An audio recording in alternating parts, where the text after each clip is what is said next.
इस झूठे काल और माया के देश में फंस गए।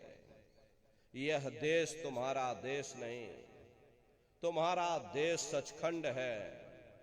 ये कौम तुम्हारी कौम नहीं, तुम्हारी कौम सतनाम है।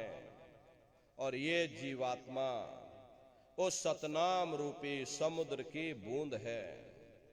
इस बूंद को समुद्र से मिलाओ, यानी जीवात्मा को उस परमात्मा से मिलाओ। वो परमात्मा है, वो आपको मिलेगा, जीते जी मिलेगा। इसी मनुष्य शरीर में मिलेगा।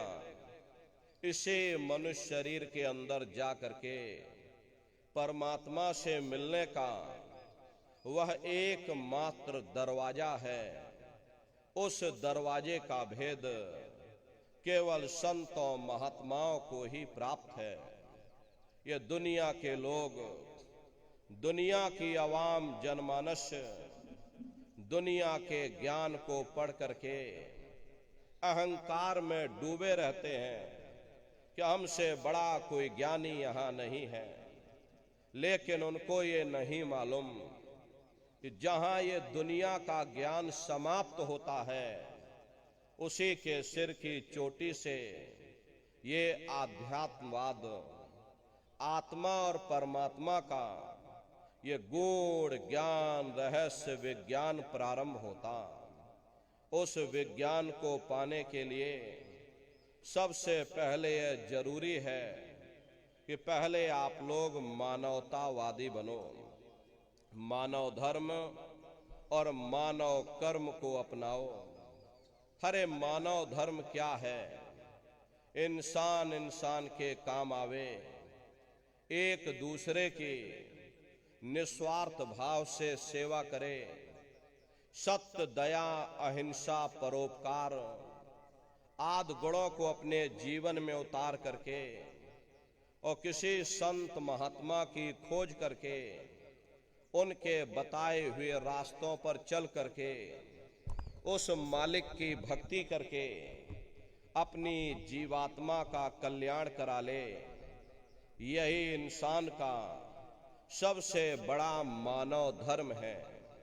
लेकिन आज इस कलिकाल में यह दुनिया की आवाम जनमानस इंद्रियों के भोग और वासनाओं में, शराबों और कबाबों में, मांस और मदिरा में सुख ढूंढने की कोशिश कर रही।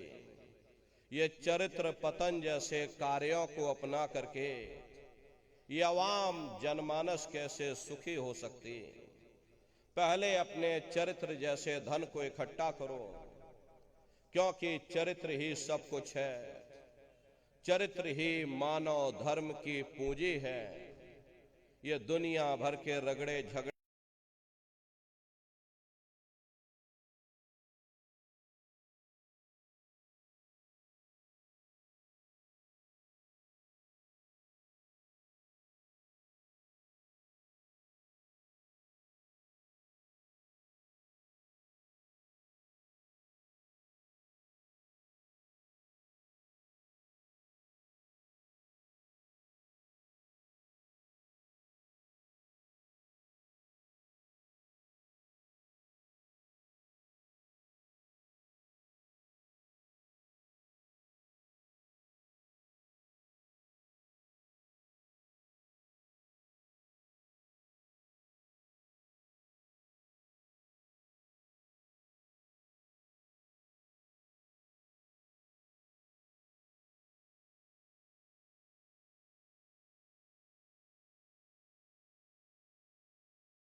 बड़ी बड़ी नुक्ताचीनी की, सिवाय नफरत के हमको क्या मिला।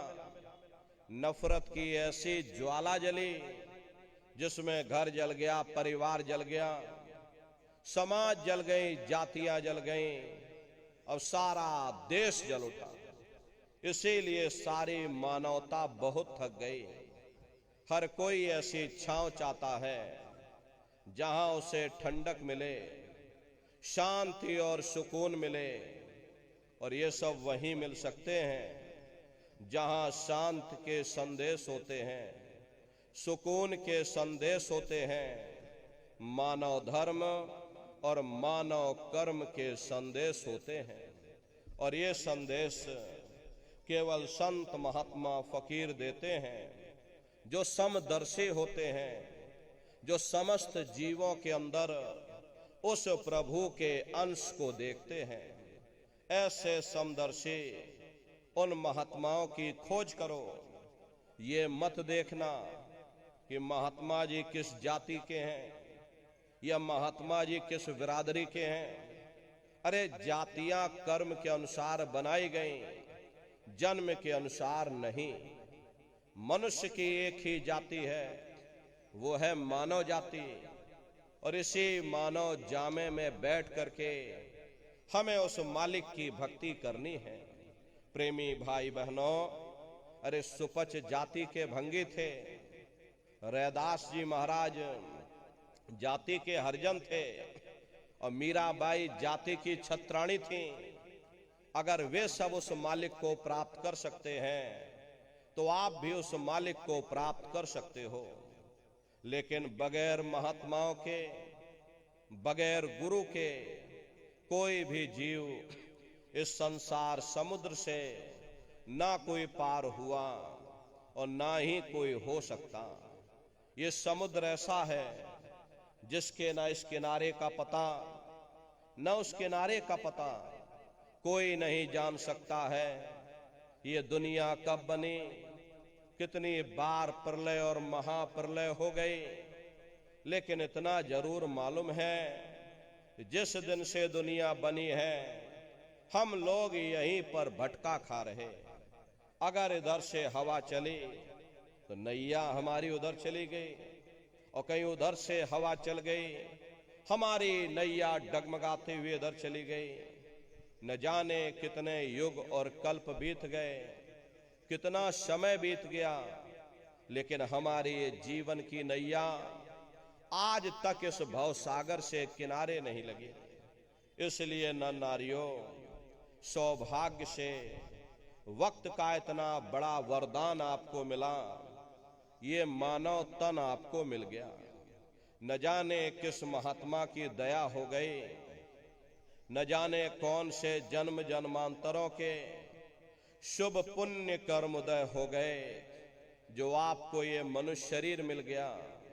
अरे अब की बार ये मौका तुमको मिल गया है, मिली नरदेह तुमको, और बनाओ काज कुछ अपना, और पचो मत या इस जग में, जानियो रैन का सुपना। प्रेमी भाई बहनों, जैसे रात में हम लोग स्वप्न देखते हैं, हालांकि उस समय पर हमें स्वप्न सच मालूम पड़ता है, असली प्रतीत मालूम होता है। लेकिन जब हम लोग सुबह उठते हैं, जब हमारी आंखें खुलती हैं, तब हमें होश आता है कि नहीं भाई, हम तो स्वप्न देख रहे थे, ये सब भ्रम है। ठीक उसी प्रकार से ये दुनिया भी 10-20-100 साल का स्वप्न है।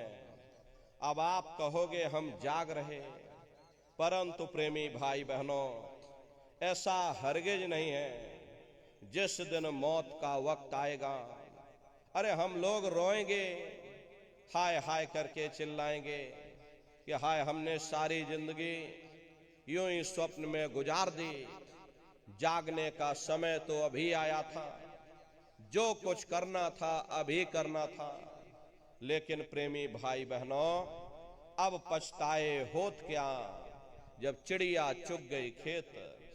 महात्मा प्रेम से जीवों को समझाते हैं कि भाई देह और ग्रह सब झूठा, और भरम में काहे को खपना, ये घर बार हमारा अपना नहीं, अरे पराया देश है, ये सराय खाना है, ये मुसाफिर खाना है, ये शरीर भी तुम्हारा अपना नहीं है, ये भी काल का पिंजरा है, किराए का मकान है, पराया मकान है।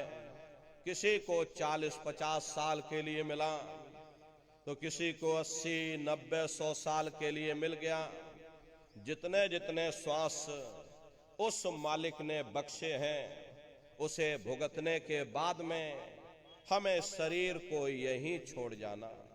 श्वास दुधारा नित्य ही जारी, एक दिन खाली चाम। प्रेमी भाई बहनों, एक तालाब पानी से चाहे कितना भी क्यों ना भरा हो, आप एक छोटी सी नाली काटकर खोल दीजिए, तालाब में छोटा सा छेद कर दीजिए, तो सारा पानी ही तालाब से बाहर निकल जाएगा। ठीक उसी प्रकार से तुम्हारा ये शरीर भी श्वासों का भंडार है, और जब तक श्वासों का भंडार जारी है, हम दुनिया के काम काज में फंसे हुए, दुनिया के कारोबार में हम आप उलझे हुए।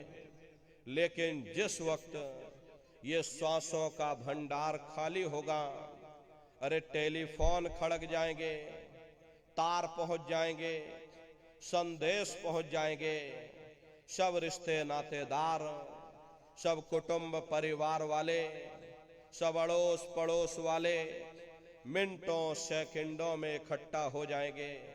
प्रेमी भाई बहनों, जिस शरीर से तुम इतना प्रेम किया करते थे, साबुन से मल मल करके नहाते थे, उसे कोई एक रात भी घर में रखने को तैयार नहीं होता। ये कंधों पर लटका करके शमशान भूमि पर छोड़ करके आ जाते। हिंदू लोग तिनका तोड़ाते हैं, जैसे तिनका टूट गया तेरा मेरा रिश्ता नाता टूट गया। मुसलमान ईसाई लोग खाक की मिट्टी कब्र में डाल देते हैं। जो मेरे लिए खाक की मिट्टी है वह मेरे लिए तू है। अरे मामूली कष्ट नहीं होता, मौत के समय में घनघोर पीड़ा होती है। जन्मत मरत दुसह दुख होई, सहजो बाई ने बयान किया है कि सहजो मौत आईया, अंग अंग दिया तोड़, हिया जरे छाती फटे, उठे पीर घनघोर। गुरु महाराज सत्संग में फरमाते थे कि जैसे 1,00,000 बिच्छू एक साथ मिल करके हमारे शरीर पर डंक मारे, उससे भी लाखों करोड़ों गुना ज्यादा मौत के समय में दर्द होता है। प्रेमी भाई बहनों, जब मृत्यु आती है तो किस तरह से प्राण निकलते हैं, प्राणों के निकलने की क्या प्रक्रिया होती है, पहले उसे आप अच्छी तरह से समझ लीजिए।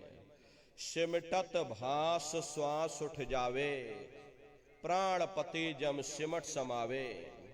उस समय हमारी ये श्वासें रुक जाती, शरीर की चेतना नीचे से सिमटने लगती है, तो सबसे पहले गुदा चक्र टूटता है, क्योंकि गुदा चक्र में पृथ्वी का वास होता है। गुदा चक्र टूट करके ऊपर इंद्रिय चक्र में समा जाता, इंद्रिय चक्र में जल का वास होता, यानी जल ने पृथ्वी को घोल दिया। फिर जब इंद्रिय चक्र टूटेगा तो ऊपर नाभि चक्र में समा जाएगा। ये नाभि चक्र में अग्नि का वास होता, यानी अग्नि ने फिर जल को सुखा दिया।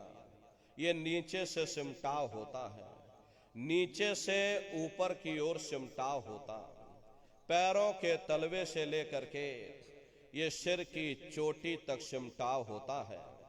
फिर जब ये नाभि चक्र टूटेगा तो ऊपर हृदय चक्र में समा जाएगा। हृदय चक्र में वायु का वास होता, यानी वायु ने अग्नि को अपने में समाहित कर लिया, और इस तरह से वायु ऊपर आकाश मुड़ गई। ये आंखों की पुतलियां ऊपर पलट जाती हैं, मुंह खुला का खुला रह जाता।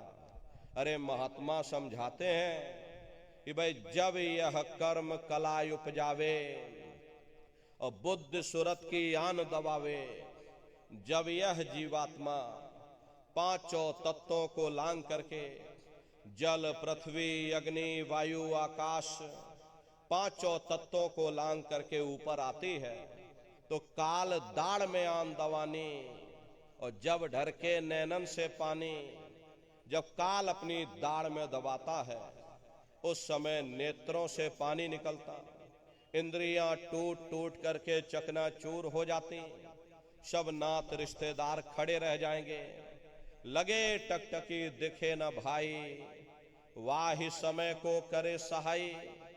उस समय मरने वाला टकटकी लगाकर देखता है कि कोई मेरी मदद कर दे, कोई मेरी सहायता कर दे, अरे कोई मुझे बचा ले। लेकिन प्रेमी भाई बहनों, सब नात रिश्तेदार खड़े रह जाते हैं, भाई बंधु सब देखते रह जाते हैं, डॉक्टर वैद हकीम सब आपको घेरे रह जाते हैं, लेकिन उस समय आपको कोई बचा नहीं पाता। जम के दूत घेर चौफेरा, निक्षय प्राण छोड़ के डेरा। यमदूत आते हैं, प्राणों की डोरी को तोड़ देते और जीवात्मा को खींच करके इस शरीर से बाहर कर दिया जाता। जैसे ही जीवात्मा शरीर से अलग हुई, ये शरीर हमारा मिट्टी हो जाता। अरे इस मिट्टी को ले जा करके तुम शमशान भूमि पर जला करके राख कर देते। हाड़ जले जैसे लाकड़ी और केस जले जैसे घास और कंचन जैसी ये काया ढह गई और कोई ना आवे पास। ये कहानी हमारी आपकी यही समाप्त हो गई। ये जात बिरादरी के रगड़े और झगड़े, ये नाम, ये रुतबा, ये शानो शौकत, ये पद और प्रतिष्ठा, ये प्रधानी और ये कलेक्टरी, ये ब्लॉक प्रमुखी और ये सरपंची, ये सब तुम्हारी यही समाप्त हो गई। लेकिन उधर देखो क्या होता, तुम्हारी जीवात्मा को ले जा करके ऊपर धर्मराज की कचहरी में पेश कर दिया जाएगा। वहां पलक झपकते ही तुम्हारे अच्छे और बुरे कर्मों का हिसाब किताब हो जाएगा। अरे धर्मराज तुमको सजा सुना देंगे, ले जाओ इनको फलाने नरक में डाल दो, क्योंकि मैंने इनको मौका दिया था। जब ये माँ के घर में उल्टे लटके हुए थे, सिर इनका जब नीचे था, पैर जब इनके ऊपर थे, माँ के घर में जब ये उल्टे लटके हुए थे, जठराग्नि में जब ये तप रहे थे, उस समय इन्होंने मुझसे प्रार्थना की थी कि हे मालिक, अब प्रभु कृपा करो वे भांति और सब तज भजन करे दिन राति। कि हे परमात्मा, इस बार हमको मौका दे दो, हमको मनुष्य शरीर दे दो, हम भजन करेंगे, भक्ति करेंगे, हम अपनी जीवात्मा का कल्याण करेंगे। तो मैंने इनकी प्रार्थना को स्वीकार कर लिया और इनको मैंने सुंदर सा ये मनुष्य शरीर दे दिया और कह करके मैंने भेजा था कि भाई ये मनुष्य शरीर ये किराए का मकान है, अरे तुम्हारा अपना नहीं है।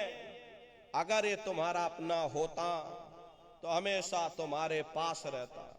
ये तुम्हारा अपना नहीं, ये मैंने तुमको कुछ समय के लिए किराए का ये मकान दिया है।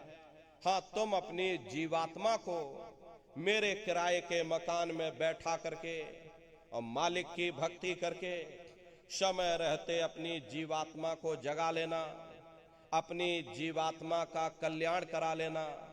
मैंने कुछ समय के लिए तुम सबको ये किराए का मकान दिया है और जब समय पूरा होगा तो मैं अपने सिपाहियों को ऊपर से भेजूंगा और उस समय पर तुम मेरे किराए के मकान को खाली कर देना।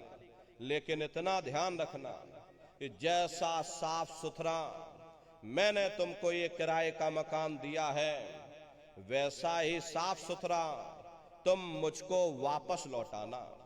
लेकिन इस किराए के मकान में बैठ करके इन्होंने बुरे खोटे पाप कर्म कर डाले।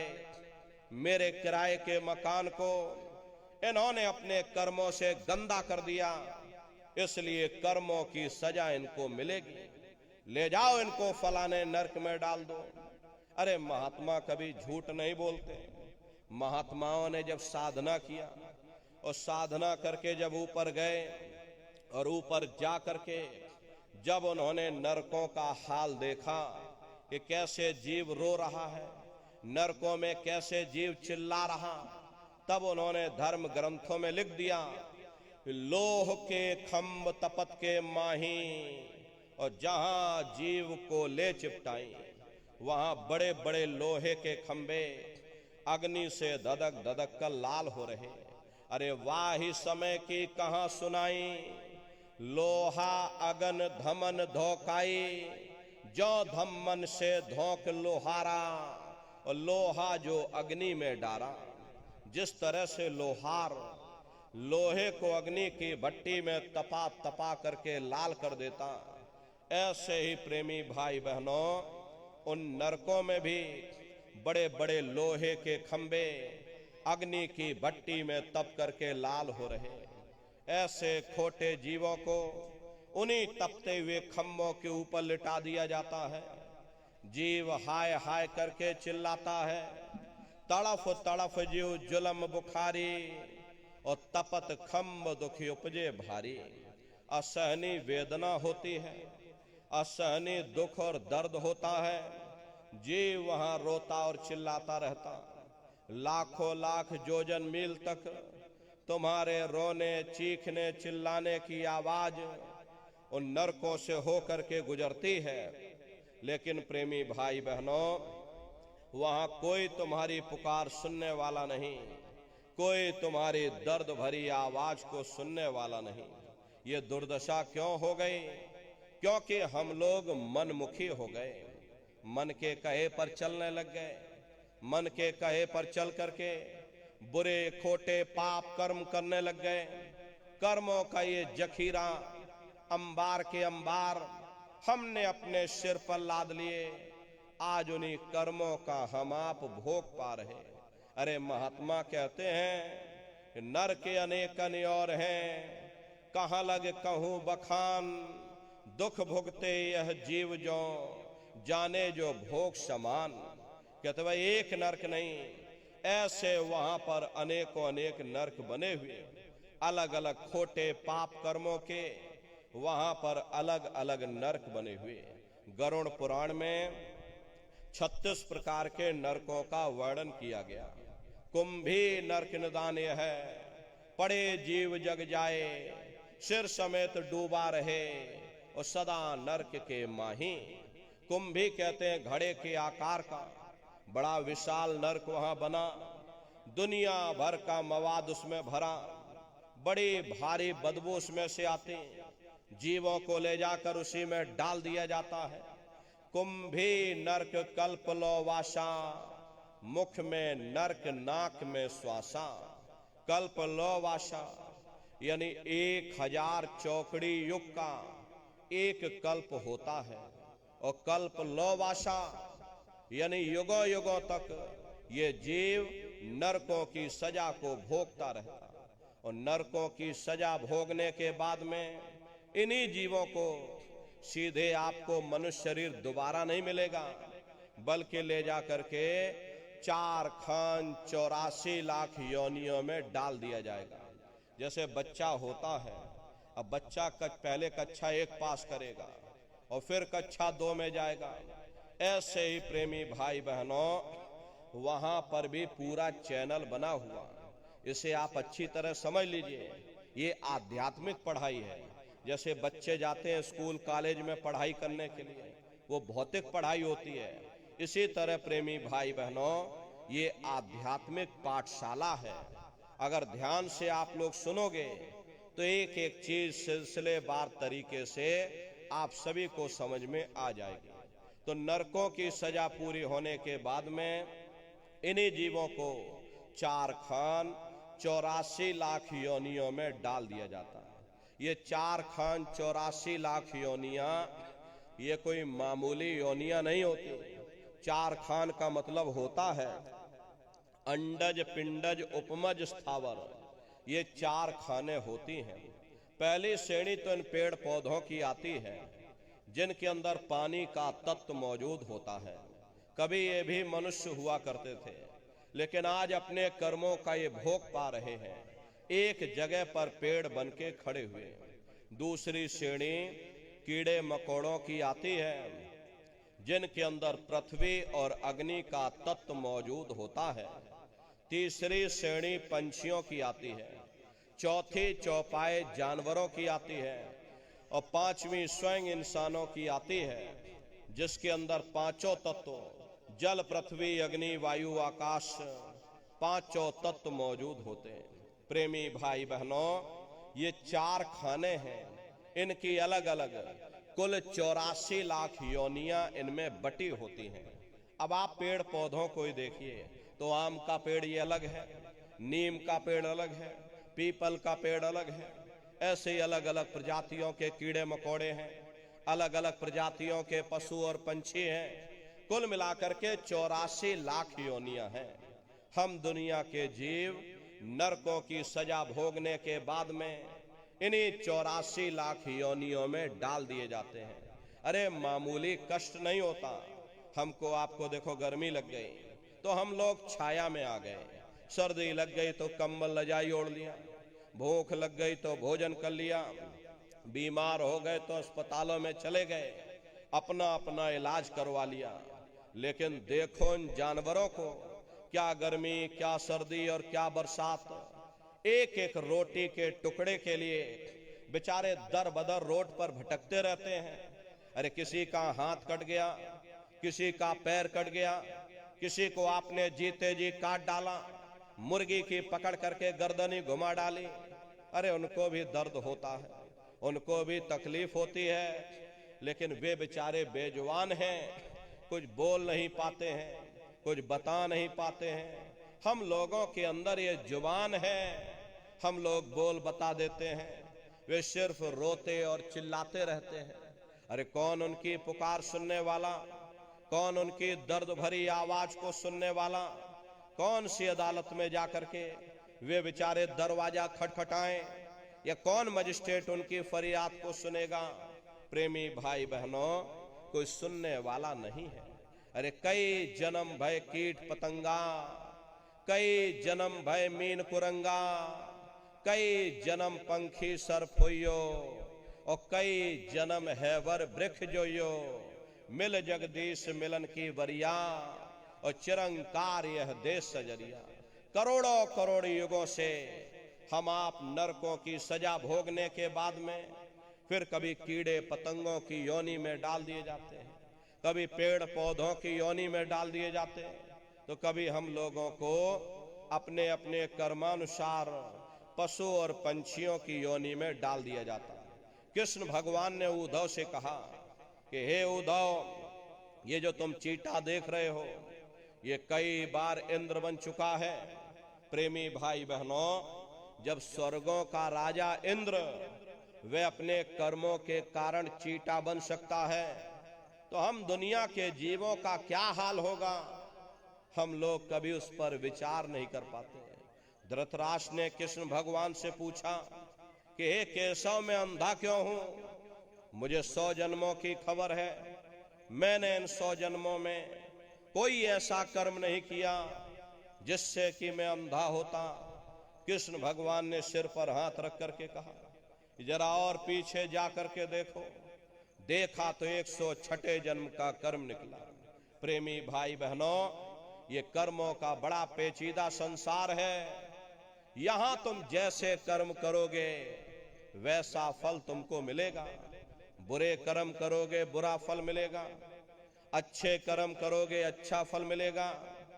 प्रेमी भाई बहनों, जैसा कर्म वैसा फल। युगों युगों से ये जीव अपने ही कर्मों के बंधन में बंध करके अलग अलग योनियों में भटकता चला रहा। कभी नरकों की सजा को भोगता है, कभी 4 खान 84 लाख योनियों में भटकता। प्रेमी भाई बहनों, 84 लाख योनियों की सबसे जो आखिरी योनि होती है वो गाय और बैल की योनि होती है। अरे गाय स्त्री का रूप लेती है और बैल पुरुष का रूप लेते हैं। ये 84 लाख योनियों की सबसे आखिरी योनि यानी कि अंतिम पायदान होता है। उसके बाद तब जाकर के हम लोगों को दोबारा फिर से मनुष्य शरीर प्राप्त होता। इसीलिए कहा गया है कि बड़े भाग्य मानुष तन पाया और कोट जन्म जब भटका खाया। कोटान कोट जन्म जन्मांतरों तक अलग अलग योनियों में भटकने के बाद में तब बड़े सौभाग्य से तुम लोगों को ये मनुष्य शरीर प्राप्त हुआ है। लेकिन बड़े अफसोस की बात है, जैसे किसी को हीरा मिल गया, उसे हीरे की परख नहीं, उसने हीरे को ले जाकर गधे के गले में बांध दिया। ठीक उसी प्रकार से ये मनुष्य शरीर उत्तम से उत्तम है, लेकिन इंसान इसकी कद्र नहीं करता। खाने पीने ऐसो इशरत में, मोह ममता में अपने कीमती समय को और श्वासों की पूंजी को बर्बाद कर देता। रात गवायो सोए के, दिवस गवायो खाए, हीरा जन्म अमोल था, कौड़ी बदले जाए। भगवान राम ने कहा कि बड़े भाग्य मानुष तन पाया, सुर दुर्लभ सद ग्रंथ ही गाया।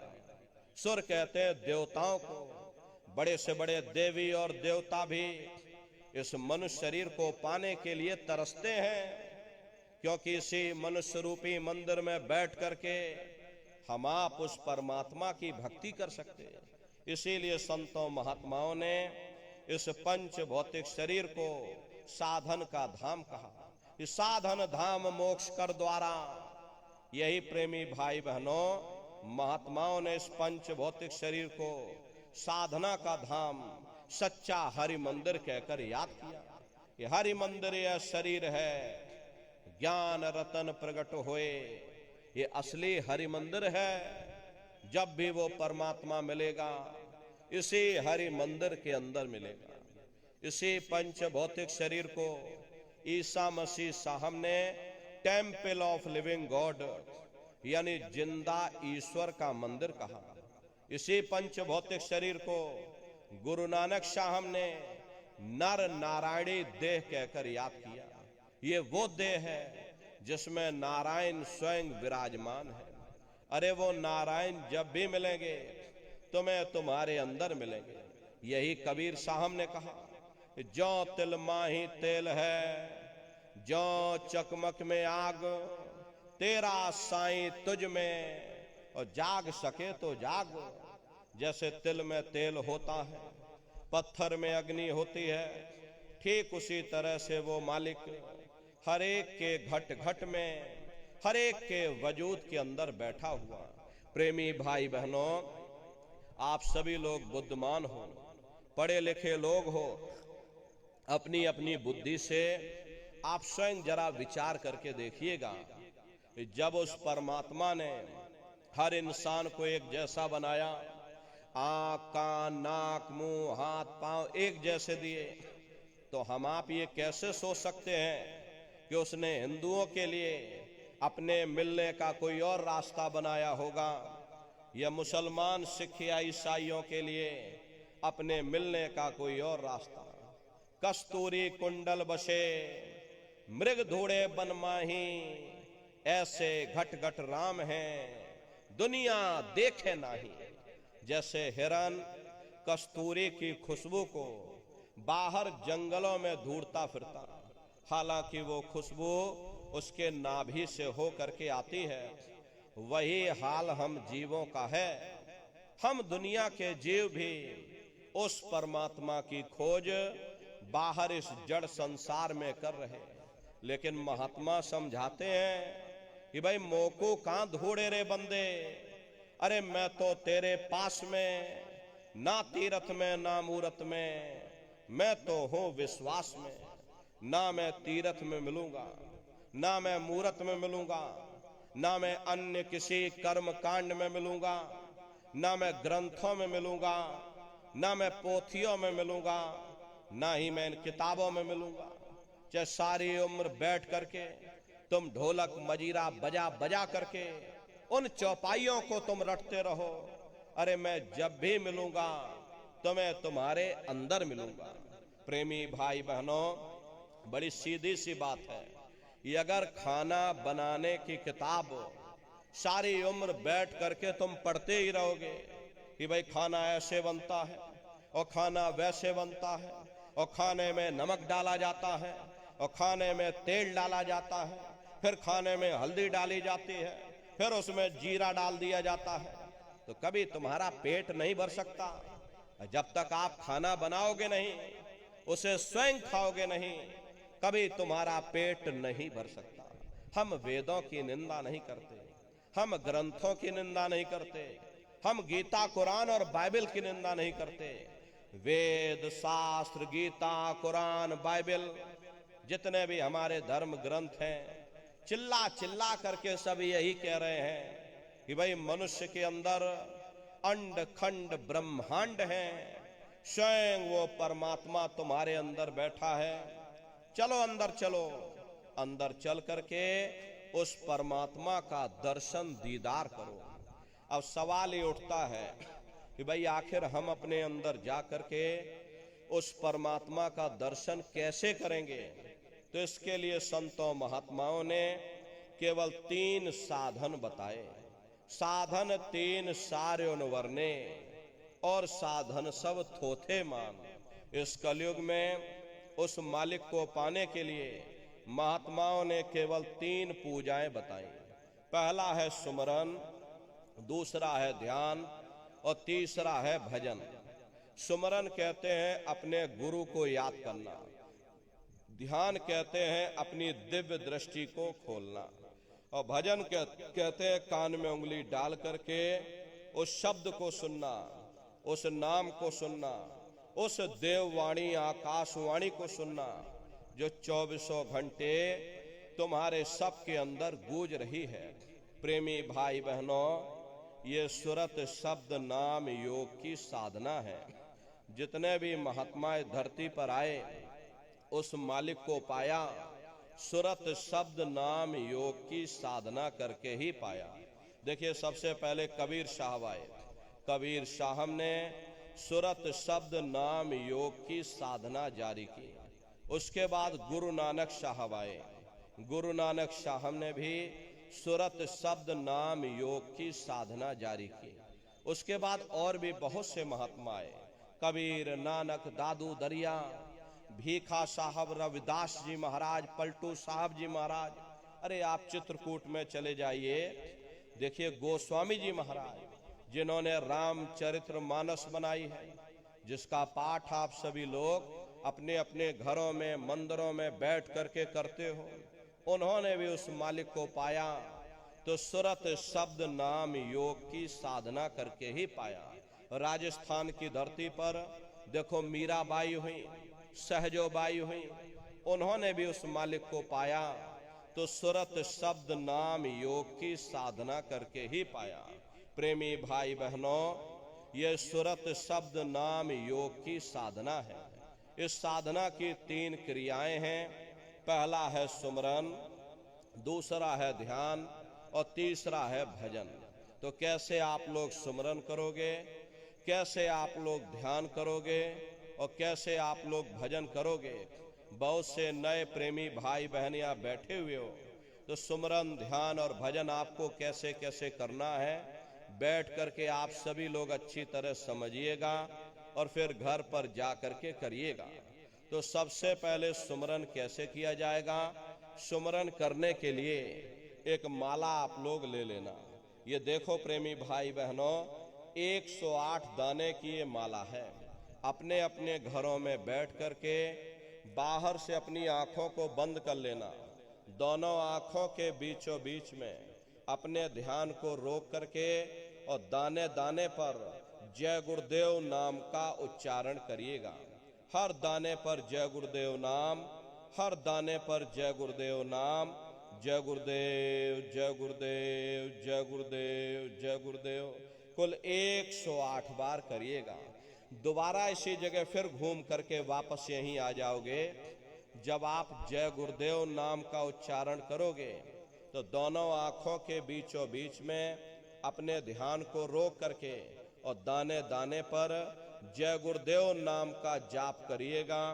जिसको आप याद कर रहे हो एक समय ऐसा आएगा वो अंतर में तुम्हारे सामने प्रकट हो जाएगा, उसके स्वरूप को देख लेना, फिर उसी के स्वरूप को याद करके जय गुरुदेव नाम का जाप सभी नए प्रेमी भाई बहन करिएगा। दूसरी बार फिर यहीं से जय गुरुदेव नाम का सुमरन, तीसरी बार फिर यहीं से जय गुरुदेव नाम का सुमरन, इस तरह से कुल 8 बार जय गुरुदेव नाम का सुमरन सभी नए प्रेमी भाई बहन करिएगा। और 8 बार करने के बाद में ये माला आप रख देना। प्रेमी भाई बहनों, ये जय गुरुदेव नाम किसी साधारण इंसान का नाम नहीं है, ये स्वयं उस अनामी महाप्रभु का नाम है। समय समय पर संत महात्मा फकीर अपने अपने समय पर आकर के अपनी साधना के द्वारा उस मालिक के नाम को जगाते हैं, उस मालिक के नाम को सिद्ध करते हैं। जैसे कबीर साहब आए, कबीर साहब ने साहिब नाम सिद्ध किया। गुरु नानक साहब आए, गुरु नानक साहब ने वाहे गुरु नाम सिद्ध किया। गोस्वामी जी महाराज आए, गोस्वामी जी महाराज ने राम नाम सिद्ध किया। मीराबाई आई, मीराबाई ने गिरधर नाम सिद्ध किया। सूरदास जी महाराज आए तो सूरदास जी महाराज ने श्याम नाम सिद्ध किया। ऐसे ही हमारे गुरु महाराज जय गुरुदेव नाम सिद्ध करके गए, जय गुरुदेव नाम का जहाज लगा कर गए। अगर इस जहाज पर सारी दुनिया बैठेगी, ये जहाज सारी दुनिया को पार करेगा। एक है साध है सब सद है, सब साध है सब जाए। पहले अपने गुरु की उंगली पकड़ लो, क्योंकि गुरु तुम्हारा सच्चा रहबर है। गुरु बिन भव निज तरह न कोई, बगैर गुरु के तुम्हारी ये जीवात्मा इस भव सागर से पार नहीं जा सकती। गुरु गोविंद दो खड़े और काके लागू पाई, बलिहारी गुरु आपने जिन गोविंद दियो बताई। महिमा उन्हीं की है जिन्होंने उस गोविंद को लखा दिया। इस संसार में हमारे 3 तरह के गुरु होते हैं। पहले गुरु हमारे माता पिता होते हैं, जो हमें जन्म देते हैं, हमारा पालन पोषण करते हैं, बचपन से हमारे अंदर संस्कार डालते हैं। ये माता पिता हमारे पहले गुरु, पहले भगवान होते हैं। दूसरे गुरु हमारे शिक्षक होते हैं, जो हमें स्कूलों में कॉलेजों में हमें जो भौतिक ज्ञान देते हैं, ये हमारे दूसरे गुरु होते हैं। और तीसरे हमारे आध्यात्मिक गुरु होते हैं, जो हमारी जीवात्मा को इस भव सागर से पार ले जाते हैं। इसीलिए कहा गया है कि गुरुर ब्रह्मा गुरुर विष्णु गुरुर देवो महेश्वरा गुरुर साक्षात पर ब्रह्मा तस्मै श्री गुरुवे नमः। 3 लोक 9 खंड में गुरु से बड़ा न कोई, करता करे न कर सके, गुरु करे सो होई। इसलिए प्रेमी भाई बहनों, साधना करने से पहले जय गुरुदेव नाम का सुमरन सभी नए प्रेमी भाई बहन करिएगा। और सुमरन करने के बाद में फिर आप लोग ध्यान पर बैठिएगा। दूसरा है ध्यान। ध्यान कहते हैं दृष्टि को एकाग्र करना, अपनी दिव्य दृष्टि को खोलना, अपने शिव नेत्र को खोलना, अपने तीसरे नेत्र को खोलना। तो कैसे आप लोग ध्यान करोगे, जरा अच्छी तरह से समझ लीजिए। अपने अपने घरों में पलथी मार करके आप लोग बैठिएगा। शरीर को टाइट मत करना। बहुत से प्रेमी ये गलती कर देते हैं कि ध्यान के समय पर अपने शरीर को बिल्कुल टाइट कर देते हैं। यदि आप अपने शरीर को टाइट कर दोगे तो ये शरीर तुम्हारा थक जाएगा, फिर शरीर ढीला पड़ जाएगा, फिर जैसे के तैसे हो जाओगे। इसलिए पहले से ही अपने शरीर को बिल्कुल ढीला छोड़ देना। जितना आराम से आप बैठोगे उतना आपके लिए अच्छा रहेगा। तो अपने अपने घरों में पलथी मार करके और ढीले बदन से आराम से बैठ जाना। बाहर से अपनी आंखों को बंद कर लेना। दोनों आंखों के बीचों बीच में दूर सामने देखिएगा, सामने आपको अंधेरा दिखाई पड़ेगा। जब आप अपने बाहर की आंख को बंद कर लोगे और अंतर में सामने देखोगे तो सामने आपको अंधेरा दिखाई देगा। बस उसी अंधेरे में एक जगह पर आप अपनी दृष्टि को रोकिएगा। होशियारी यही रहे कि आंखों की पुतलियां हिलने न पाए। शुरुआती समय में ये आंखों की पुतलियां अंदर अंदर हिलेगी, लेकिन जब आप रोज रोज अभ्यास करोगे, करत करत अभ्यास ते जड़ मत होत सुजान, जब रोज रोज अभ्यास करोगे तो आंखों की पुतलियां हिलना बंद हो जाएंगी। तो दूर सामने अंधेरे में एक जगह पर आप अपनी दृष्टि को रोकिएगा। उस समय किसी के बारे में सोचना नहीं, किसी के बारे में विचार मत करिएगा। शरीर को बिल्कुल हिलाना नहीं, शून्य हो करके, शांत चित्त हो करके, निर्विचार हो करके बस आप उस अंधेरे को लगातार देखते रहना। जितना देर आपसे बन सके आप उस अंधेरे को लगातार देखते रहिएगा।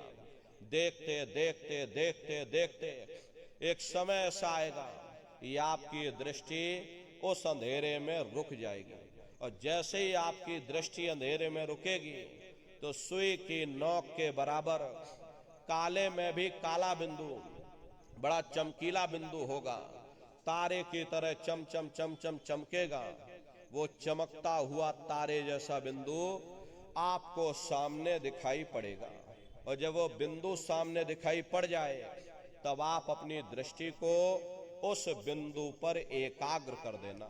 वही बिंदु दरवाजा है, वही बिंदु खिड़की है, उसी को हरि का द्वार यानी कि हरिद्वार कहा गया। बहुत विशाल वो दरवाजा है।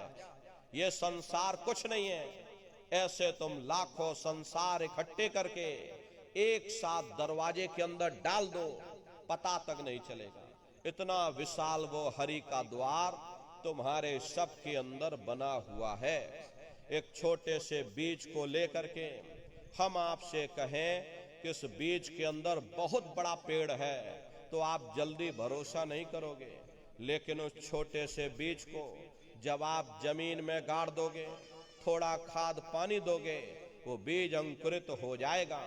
उसमें से विशाल लताएं भी निकलेंगी, विशाल वृक्ष का रूप भी लेगा, उसमें से फल और फूल भी निकलेंगे।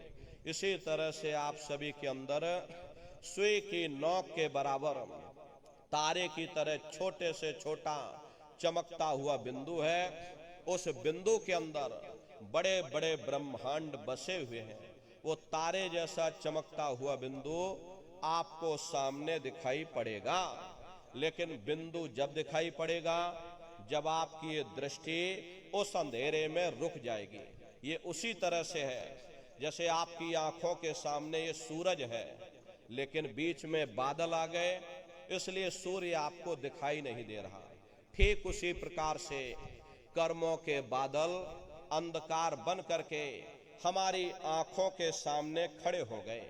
जब आप अपने आंखों की पुतलियों को उस अंधेरे में रोक करके रखोगे तो उसी अंधेरे में सुराख हो जाएगा। सामने वो चमकता हुआ तारे जैसा बिंदु दिखाई पड़ेगा। यही कहा गया है कि दोनों तिल एक तार मिलाओ और तब देखो गुलजारा है। यानी दोनों आंखों की पुतलियों को अंधेरे में एक जगह पर रोक करके रखिएगा।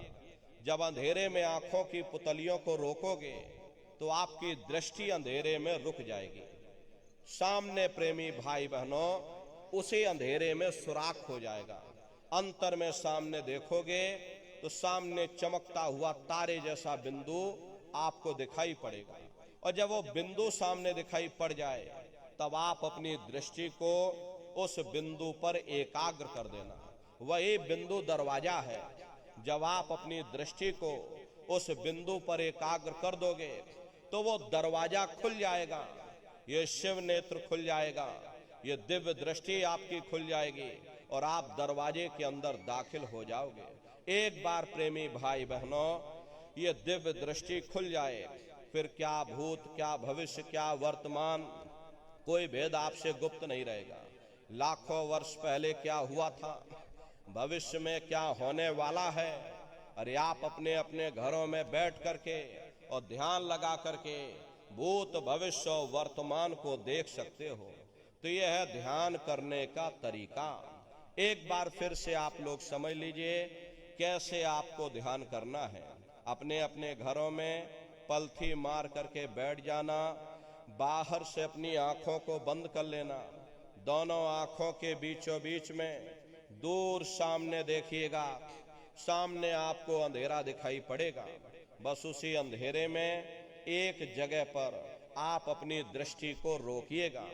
होशियारी यही रहे ये आंखों की पुतलियां हिलने ना पाए।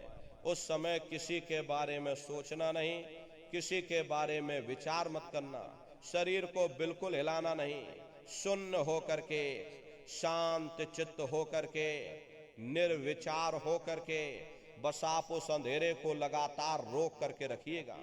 अंधेरे में अपनी दृष्टि को रोक करके रखिए। जब आपकी दृष्टि अंधेरे में रुक जाएगी तो सुई की नोक के बराबर तारे की तरह चमकता हुआ बिंदु सामने आपको दिखाई पड़ेगा।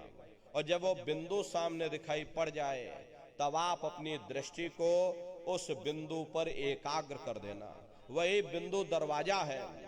जब आप अपनी दृष्टि उस बिंदु पर एकाग्र कर दोगे तो वो बिंदु फट जाएगा, वो दरवाजा खुल जाएगा, ये शिव नेत्र खुल जाएगा, ये दिव्य दृष्टि आपकी खुल जाएगी और आप दरवाजे के अंदर दाखिल हो जाओगे। तो प्रेमी भाई बहनों, यह है ध्यान करने का तरीका। और तीसरा है भजन। गाने बजाने का नाम भजन नहीं है। ये नाच गाना, ढोल मजीरा, हारमोनियम, तबला, उछल कूद, अरे इसका नाम भजन नहीं है। भजन कहते हो शब्द को सुनना, उस नाम को सुनना, उस देववाणी आकाशवाणी को सुनना जो 24 घंटे तुम्हारे सबके अंदर गूंज रही है। तो कैसे भजन करोगे जरा अच्छी तरह से समझ लीजिए। ये दोनों उंगली कानों में डाल करके ये कानों को बंद कर लेना। कान इसीलिए बंद किए जाते हैं ताकि बाहर की कोई आवाज हमको सुनाई ना पड़े। अपनी सुविधा से बैठिएगा। कुर्सी पर चाहे कुर्सी पर बैठ जाओ, सोफे पर चाहे सोफे पर बैठ जाना, या कोई तकिया इस तरह से रख लेना और दोनों कोहनी यहाँ रख करके ये दोनों उंगली कानों में डाल करके ये कानों को बंद कर लेना। यही कहा गया है कि भाई आंख कान मुख बंद कराओ, अनहद झिंगा शब्द सुनाओ। यानी पहले अपनी आंख को बंद करो, अपने मुख को बंद करो, ये दोनों उंगली कानों में डाल करके ये कानों को बंद कर लो और ऊंचे से ऊंचा ध्यान दे करके उस आवाज को सुनने की कोशिश करो। प्रेमी भाई बहनों, बहुत सी हमारी माताएं बहनें हैं, बूढ़े बुजुर्ग हैं। अरे भाई मान लो आपके घुटनों में दर्द होता है या रीढ़ की हड्डी में दर्द होता है और आप बैठ करके भजन नहीं कर पाते हो तो आप लेट करके भजन करिए। ऐसे सीधे लेट जाना और लेटे लेटे आंख और कान को बंद कर लेना। मतलब तो आंख और कान को बंद करना है, चाहे आप लेट करके करो या चाहे आप बैठ करके करो। प्रेमी भाई बहनों, ये आंख और कान को बंद कर लेना और ऊंचे से ऊंचा ध्यान दे करके गौर से उस आवाज को सुनने की कोशिश करो। जब आप अपने कानों को बंद करके और अंतर में ध्यान दे करके सुनोगे तो आपको ऐसा अनुभव होगा कि कहीं सीटी जैसी आवाज हमारे कानों में बज रही है। टी, इस तरह से सीटी जैसी आवाज शुरू में आप सभी को सुनाई पड़ेगी। शाम को अपने अपने घरों में जाकर बैठिएगा, ये कानों को जरा बंद कर लेना और ऊंचा ध्यान दे करके गौर से सुनिएगा तो सीटी जैसी आवाज आप सभी को सुनाई पड़ेगी। प्रेमी भाई बहनों, करना कुछ नहीं है, लेटे हो चाहे बैठे हो, बस आप उस आवाज को ध्यान दे करके सुनते रहना और सुनते सुनते उसी में लीन हो जाओ। जब आप उसमें लीन हो जाओगे तो एक समय ऐसा आएगा, दोबारा आपको अनुभव होगा कि कहीं बड़ी दूर से एक महीन आवाज, घंटे और शंख की आवाज हमारे कानों में बज रही है। जैसे मंदिरों में घंटियां बजती हैं, टन टन टन टन। तो बाहर तो आपने नकल किया।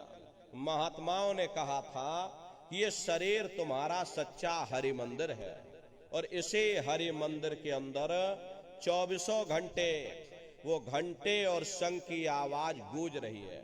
उसी घंटे शंख की आवाज को महात्माओं ने शब्द कहा।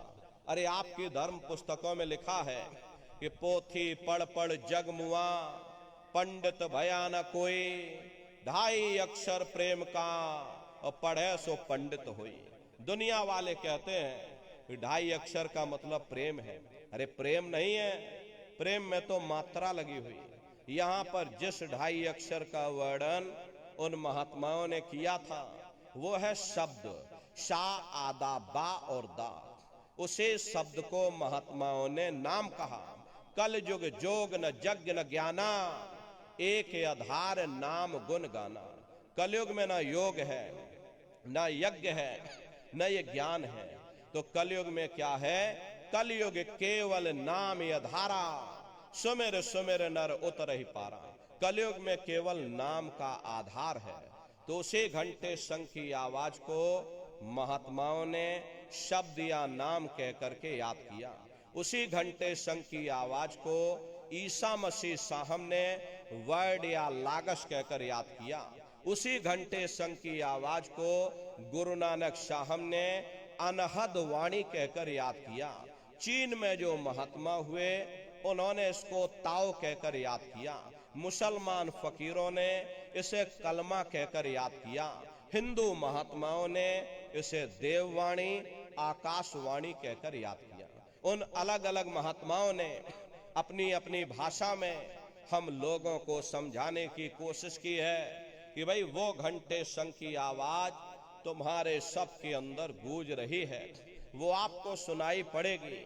लेकिन शुरुआती समय में आपको ऐसा मालूम पड़ेगा कि कहीं बड़ी दूर पर घंटियां बज रही, टन टन टन टन, लेकिन सुनाई हरेक को पड़ेगी।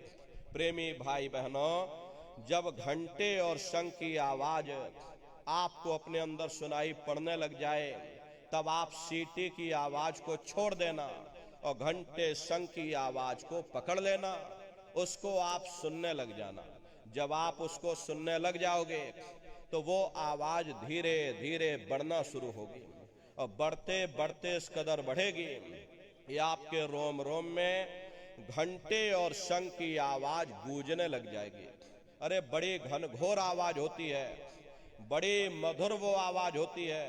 ये दुनिया भर के गाने जो आप लोग बाहर सुनते हो, उस संगीत के सामने ये दुनिया के संगीत कुछ नहीं है।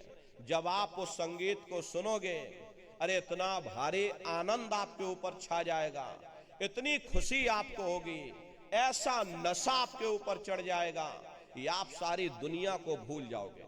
शंकर भगवान को वही नशा चढ़ा था। शंकर भगवान कोई गांजा भांग नहीं पीते थे। ये तो हमने आपने शंकर भगवान को भी बदनाम कर दिया कि शंकर भगवान गांजा भांग पीते थे तो चलो हम भी गांजा भांग फूकेंगे, और सबके सब गजेड़ी हो गए। प्रेमी भाई बहनों, शंकर भगवान ने कभी गांजा भांग नहीं पिया। शंकर भगवान जिस नशे में लीन रहते थे वो नाम का नशा था, वो ध्यान का नशा था, वो भक्ति का नशा था। जब आप उस आवाज को सुनोगे तो आपको भी वो नशा चढ़ जाएगा, क्योंकि उस आवाज में चुंबक है। जब आप उस आवाज को सुनोगे तो वो आवाज आपको अपनी ओर खींचेगी, और जब खिंचाव होगा तो जीवात्मा का फैला हुआ प्रकाश 9 द्वारों से सिमटने लगेगा। अब ये 9 द्वार कौन कौन से हैं? देखो प्रेमी भाई बहनों, अच्छी तरह से आप लोग समझिएगा, ये बहुत बड़ा विज्ञान है। दुनिया का विज्ञान जब समाप्त हो जाएगा तो ये विज्ञान प्रारंभ होगा। यही सच्चा सनातन विज्ञान है जो ऋषियों मुनियों ने समझाया था, जिसको ये संसार भूल गया और बाहरी पाखंड में और कर्म कांडों में उलझ गया। तो आज सच्चे सनातन विज्ञान को समझने की जरूरत है। तो ये 9 दरवाजे कौन कौन से हैं? 2 आंख, 2 कान, 2 नाक के सुराख, 1 मुंह, 2 मलमूत्र का रास्ता, ये शरीर के 9 दरवाजे हैं। सबसे पहला दरवाजा गुदा चक्र आता है। गुदा चक्र में गणेश जी वास करते हैं। गणेश जी वहां के मालिक हैं। ये 4 दल का कवल है। यहाँ पर पृथ्वी तत्व पाया जाता है। उसके ऊपर इंद्री चक्र आता है। इंद्री चक्र में ब्रह्मा जी वास करते हैं। ब्रह्मा जी वहां के मालिक हैं। ये 6 दल का कवल है। यहाँ पर जल तत्व पाया जाता है। उसके ऊपर ये नाभि चक्र आता है। नाभि चक्र में विष्णु जी वास करते हैं। विष्णु जी यहाँ के मालिक हैं। ये 8 दल का कवल है। यहाँ पर अग्नि तत्व पाया जाता है। उसके ऊपर ये हृदय चक्र आता है। हृदय चक्र में शिव जी वास करते हैं। शिव जी यहाँ के मालिक हैं। ये 12 दल का कवल है। यहाँ पर वायु तत्व पाया जाता है। अरे वास तो वो ऊपरी मंडलों में, ऊपरी लोकों में वास करते हैं, लेकिन उनका प्रकाश, उनकी किरणें इन चक्रों पर पड़ती हैं। उसी के ऊपर एक कंठ चक्र आता है। यहाँ पर आद्या महाशक्ति की किरणें पड़ती है। ये 16 दल का कवल है। और आप सबसे ऊपर, तुम्हारी जीवात्मा सबसे ऊपर दोनों आंखों के बीचों बीच में बैठी है। जहां पर ये देवियां बिंदी लगाती हैं और पुरुष जहां पर ये टीका लगाते हैं। ये बिंदी और ये टीका यहाँ पर हम लोग इसीलिए लगाते हैं क्योंकि यहीं पर हमारी जीवात्मा बैठी है, उसका श्रृंगार किया जाता है। ये 10वां द्वार है जहां पर तुम्हारी ये जीवात्मा बैठी है। ये देखो दोनों आंखों के बीचों बीच में, इसी को 10वां द्वार कहते हैं। अरे आप लोग रोज चौपाई गाते हो कि मंगल भवन अमंगल हारी, द्रवौ सुदशरथ अजर बिहारी। इसका अर्थ जरा समझने की कोशिश भी करो। प्रेमी भाई बहनों, ये शरीर तुम्हारा मंगल भवन है, तुम्हें अमंगलों से बचाने वाला, तुम्हें नरकों और 84 से बचाने वाला ये पंच भौतिक शरीर ही तुम्हारा मंगल भवन है। इस मंगल भवन के 10 दरवाजे हैं और 10वें दरवाजे पर ये अजर बिहारी यानी कि तुम्हारी जीवात्मा बैठी है। और यहीं पर बैठ करके जीवात्मा अपने प्रकाश को 9 दरवाजों में फैलाती है, जिससे तुम्हारा ये शरीर चलता है, तुम्हारे हाथ चलते हैं, तुम्हारे पैर चलते हैं। जब आप भजन करोगे और जब घंटे और शंख की आवाज को सुनोगे तो उस आवाज में चुंबक है, वो आवाज आपको अपनी ओर खींचेगी।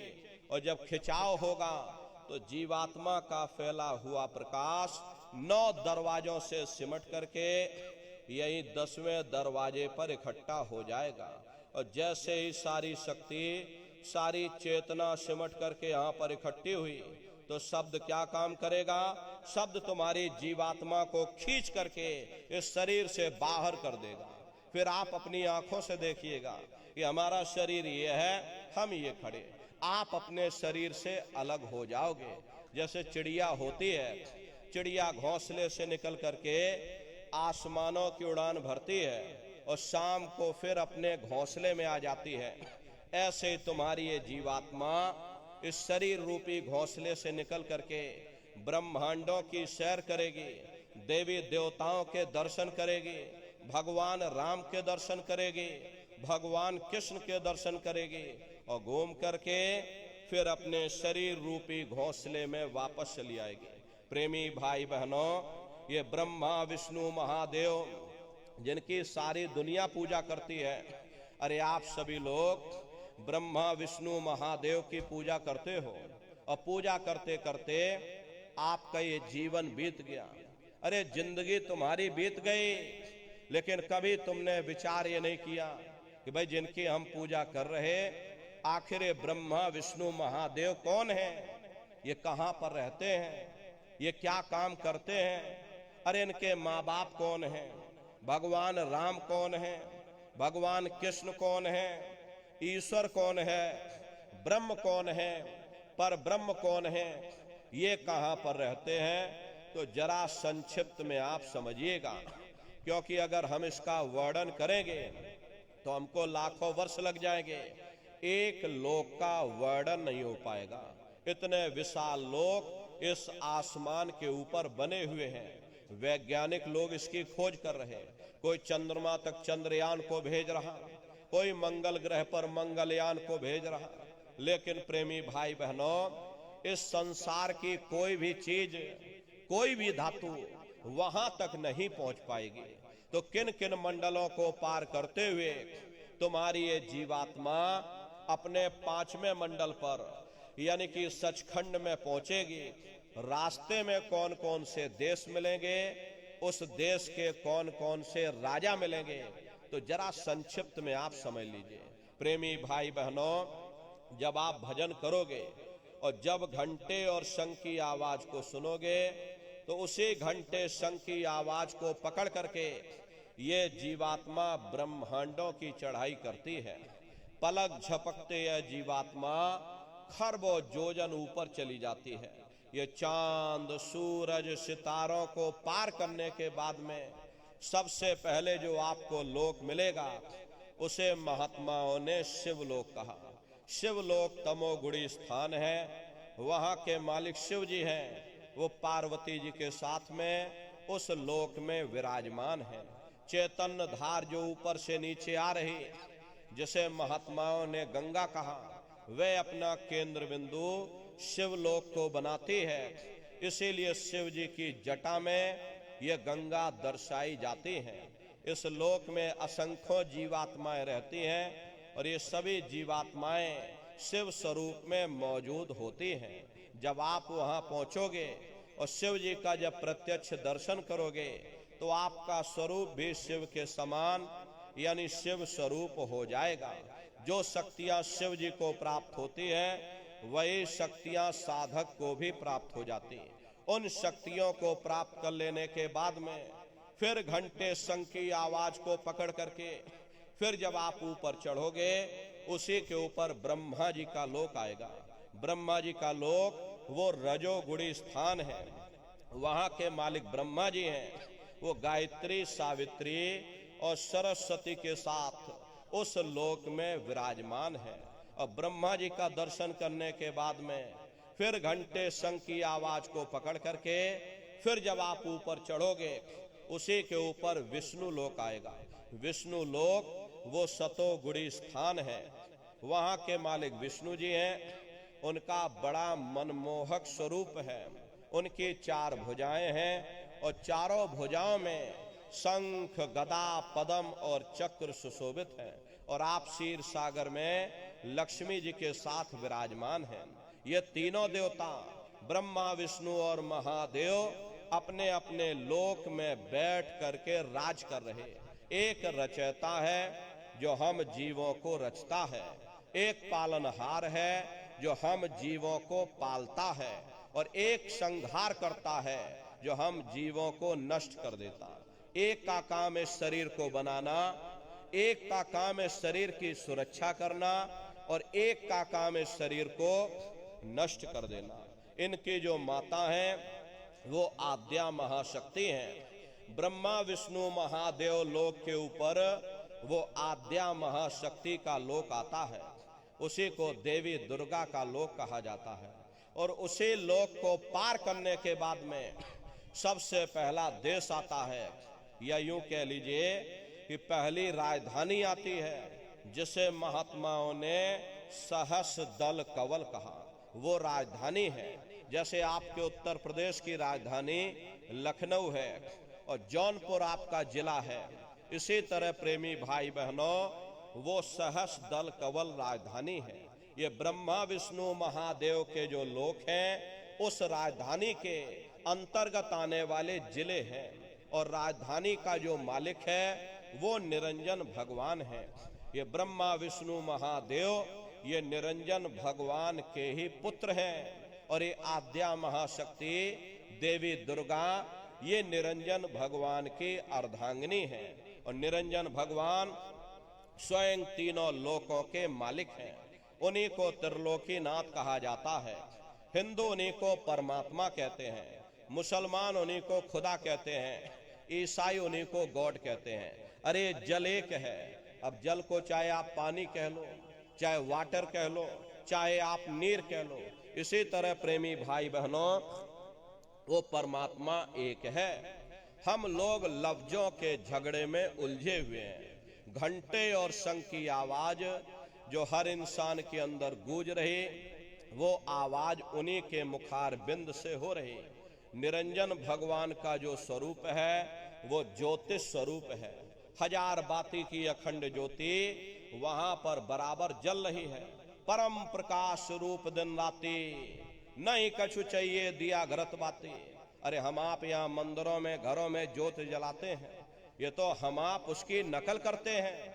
महात्माओं ने आपको छोटा सा चिन्ह बता दिया कि भाई उनका ऐसा स्वरूप है, तो हम लोग यहाँ पर नकल करने लगे। इस ज्योति में तेल की जरूरत पड़ती है, बाती की जरूरत पड़ती है। अरे तेल बाती तुम्हारी खत्म हो जाए, ज्योति बुझ जाएगी, लेकिन वो अखंड ज्योति वहां पर ऐसी जल रही जिसमें ना तेल की जरूरत है और ना बाती की जरूरत है। अरे महात्माओं ने लिखा है, उल्टा कुआं गगन में तिसमें जरे चिराग, तिसमें जरे चिराग, बिना रोगन बिन बाती, 6 ऋतु 12 मास, जरत रहे दिन राती। सतगुर मिले जो होए, ताहि की नजर में आवे, बिन सतगुर नहीं कोई, वाह को दर्शावे। वो अखंड ज्योति ऐसी है जिससे पूरा ब्रह्मांड प्रकाशवान हो रहा। जितनी भी अवतारी शक्तियां आई, भगवान राम आए, राम को वहीं से नीचे उतारा गया। इसीलिए उस देश को अयोध्या नगरी या कौशलपुर देश भी कहा जाता है। अरे गोस्वामी जी महाराज, प्रेमी भाई बहनों, गोस्वामी जी महाराज जब साधना करके वहां पहुंचे, तभी गोस्वामी जी महाराज ने रामचरित्र मानस में लिख दिया। देखो प्रेमी भाई बहनों, रामचरित्र मानस में गोस्वामी जी महाराज ने जो भी लिखा है वो सब अंतर का भेद लिखा। जब उन्होंने साधना किया और साधना करके जब ऊपर गए, जो कुछ उन्होंने ऊपर जा करके देखा वो रामचरित्र मानस में लिख दिया। अरे आप लोग ऊपर गए नहीं, आपने कुछ देखा नहीं, इसीलिए आप अर्थों को समझ नहीं पाते हो और अर्थ का अनर्थ कर देते हो। तो क्या लिखा गोस्वामी जी महाराज ने? देखिए गोस्वामी जी महाराज रामचरित्र मानस में लिखते हैं कि मूद्यो नैन त्रिशत में भयो, पुन चितवत कौशलपुर गयो। जब मैंने अपने बाहर की आंख बंद की, मेरी अंतर की आंख खुल गई और मैं क्या देख रहा हूं, मैं कौशलपुर देश में पहुंच गया। मोह विलोक राम मुस्काई, मुझे देख करके भगवान राम प्रसन्न हो गए। उन्होंने ऊपर जाने का मुझे रास्ता दे दिया। मैं ऊपर जा करके क्या देख रहा हूं, उधर माज सुनंडज राया, देखे बहु ब्रह्मांड निकाया, अति विचित्रता लोके अनेका, रचना अधिक एक तेका।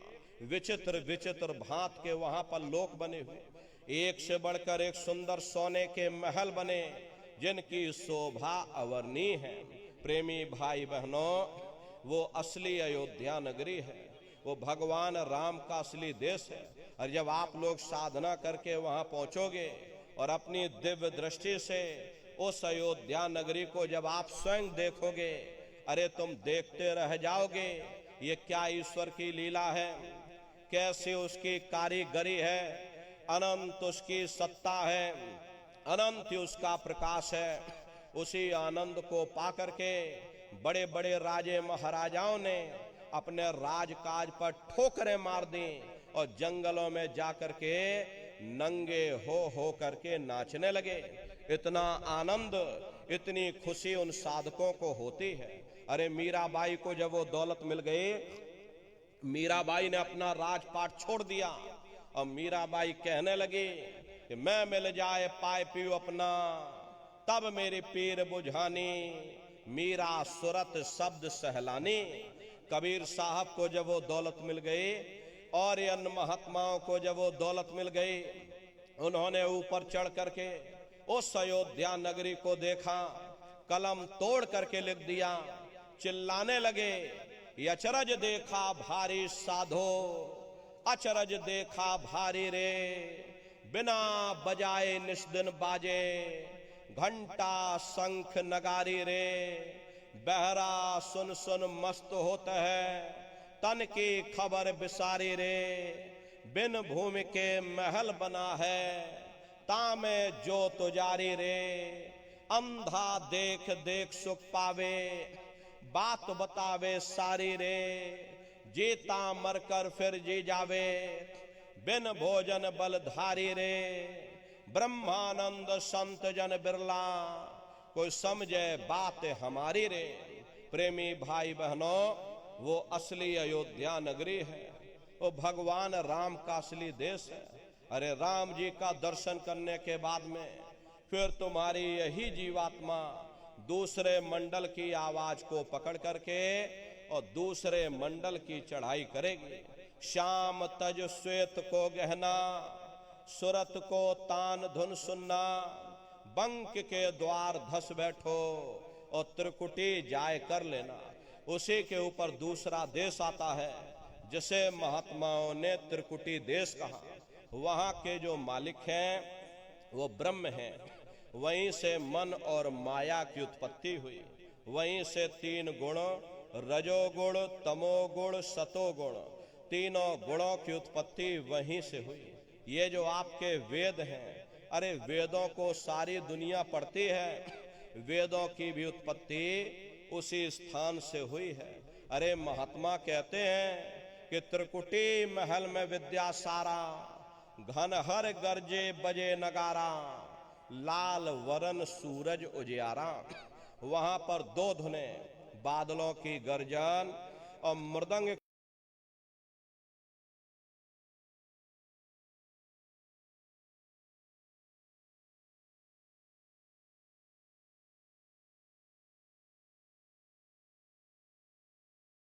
यानी कि ब्रह्म के देश में बादलों की गर्जन और मृदंग वहां पर बजता रहता। ओम का जाप बराबर वहां होता रहता है। ब्रह्म का जो स्वरूप है, लाल वरन सूरज उजियारा। ये सूरज कुछ नहीं है। ऐसे तुम लाखों लाख सूर्य इकट्ठे करोगे तो वहां का एक सूर्य बनेगा।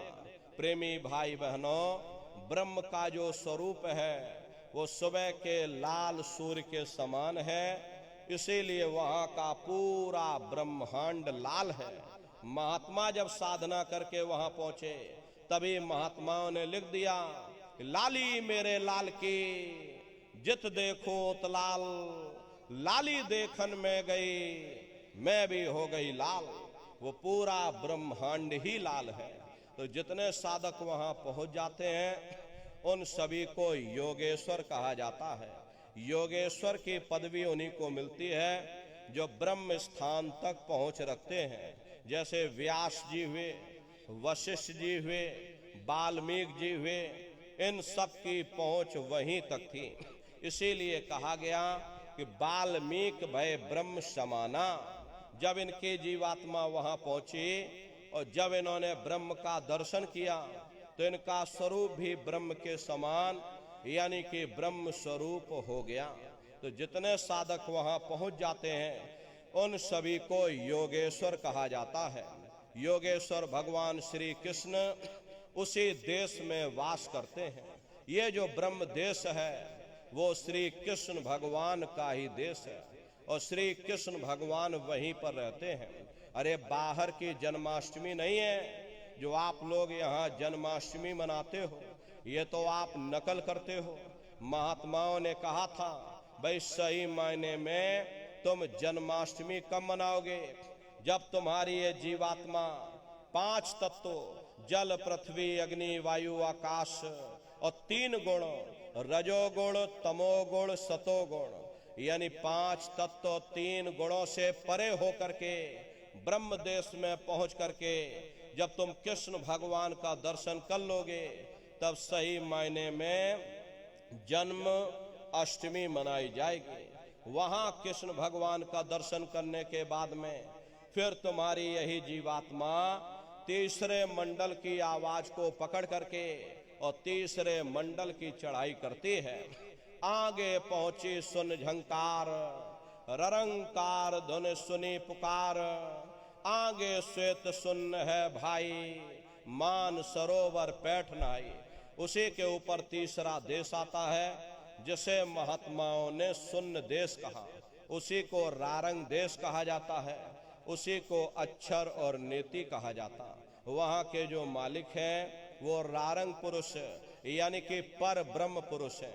वहाँ किंगरी और सारंगी दो धुनें उस लोक में गूंजती रहती हैं। और पर ब्रह्म पुरुष का जो स्वरूप है वो पूर्णमासी के चंद्रमा के समान बड़ा ही मनमोहक स्वरूप है। इसी स्थान पर प्रेमी भाई बहनों एक बहुत बड़ा अमृत का सरोवर बना हुआ है, जिसे महात्माओं ने मान सरोवर कहा। जब तुम्हारी ये जीवात्मा उस मान सरोवर में जाकर स्नान कर लेगी तो जन्म जन्मांतरों के तुम्हारे मैले पाप कर्म साफ हो जाएंगे। अरे यहाँ के पानी से तुम्हारे कर्मों की सफाई नहीं होने वाली, ये बाहर का पानी तुम्हारे शरीर के मैल को धो सकता है, लेकिन जो पापों का मैल है, जो अंतःकरण में कर्मों की गंदगी, पुण्य और पाप के बोझे जो आपने अपने ऊपर लाद रखे हैं, वो जब साफ होंगे जब आप तीसरे मंडल पर पहुंच करके उस गंगा में डुबकी लगाओगे। उस गंगा में स्नान करने के बाद में ये जीवात्मा हंस रूप हो जाती है। हंसन मिले हंसा हो जाई, मिले जो अमी आहारा है। जीवात्मा का खुद का प्रकाश उस अमृत के सरोवर में स्नान करने के बाद में 16 सूर्य के बराबर हो जाता। फिर यही जीवात्मा चौथे मंडल की आवाज को पकड़ करके और चौथे मंडल की चढ़ाई करती है। दो पर्वत के संग निहारो, भंवर गुफा ते संत पुकारो। दो पर्वतों को पार करने के बाद में वो बड़ा सुंदर देश आता है, जिसे महात्माओं ने भंवर गुफा कहा। वहाँ के जो मालिक हैं वो सोहंग पुरुष हैं।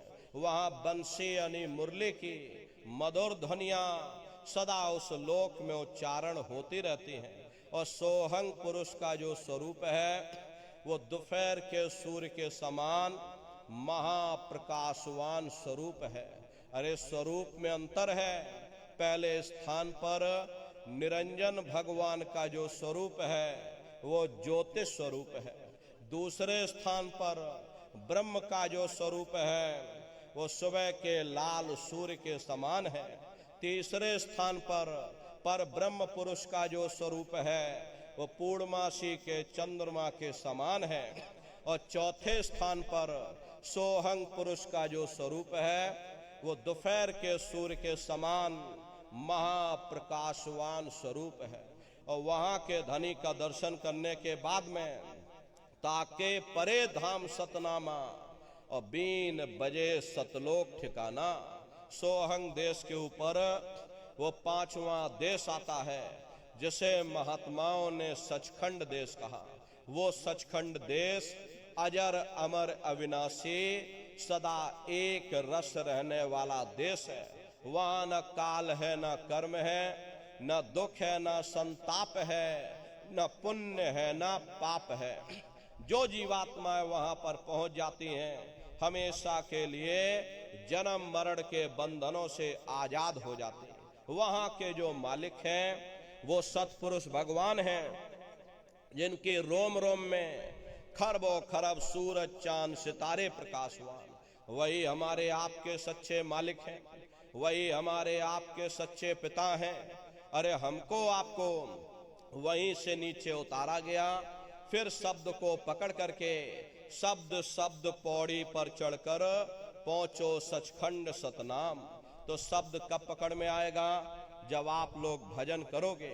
और भजन कैसे किया जाएगा जरा अच्छी तरह समझ लीजिए। ये आंख और कान को बंद करिएगा, लेकिन मन को रोकिएगा। ऐसे समय पर तुम्हारा ये मन जरूर भागेगा। अभी आप यहाँ सत्संग में बैठे हो, शरीर भले तुम्हारा यहाँ बैठा है, लेकिन मन सारी दुनिया में भाग रहा है। अब किसी को बाल बच्चों की याद आ गई, मन बाल बच्चों में पहुंच गया। कोई दुकान दफ्तर छोड़ करके आया, मन दुकान दफ्तर में पहुंच गया। किसी को कोई बात याद आ गई, मन आपस में बातचीत करने लगा। शरीर यहाँ बैठा, मन सारी दुनिया में भाग रहा। तो ऐसे भजन से कोई लाभ नहीं होगा। कबीर साहब ने कहा है कि कबीर पापी भगत न भावे, हरि पूजा न सुहाए, माखी चंदन पर हरे, जहां विगंध तहां जाए। जैसे मक्खी चंदन या कस्तूरी पर नहीं बैठती है, बल्कि रात दिन गंदगी में भिनभिनाती रहती है, ठीक उसी प्रकार से हम मनुष्यों का हाल है। हमारे आपके बुरे खोटे पाप कर्म हमें महात्माओं की तरफ जाने नहीं देते, उनके वचनों को सुनने नहीं देते हैं, और अगर जबरदस्ती सत्संग में बैठा भी दिया जाए तो हम लोग सो जाते हैं। ये सब हमारे मन की खुराफात है। जिन्होंने मार मंडाला उन्हीं को सूरमा कहना, बड़ा बैरी ये मनघट में इसी का जीतना कठना। अगर दुनिया में कोई हमारा दुश्मन है तो वो केवल तुम्हारा अपना ये मन है। ये मन रूपी रावण कब मरेगा? जब 9 द्वारों पर फतेह हासिल करके तुम यहाँ 10वें द्वार पर चढ़ जाओगे, तब सही मायने में दशहरा मनाई जाएगी। अरे बाहर की दशहरा नहीं है जो लकड़ी का रावण बना देते हो, अब फूंक फांक करके घर चले जाते हो, कहते भाई हमने रावण मार दिया। महात्माओं ने कहा था भाई सही मायने में तुम दशहरा कब मनाओगे?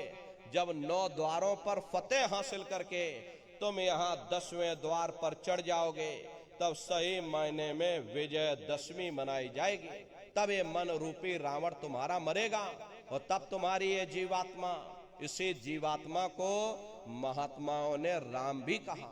हम कोई अपने मन से नहीं कह रहे, धर्म ग्रंथों में लिखा हुआ है, एक राम दशरथ का बेटा, एक राम घट घट में लेटा, एक राम का सकल पसारा, एक राम है सबसे न्यारा। एक वो राम है जो अयोध्या के वासी हैं, और एक राम घट घट में लेटे, यानी हमारी आपकी ये जीवात्मा जो हर एक के अंदर मौजूद है।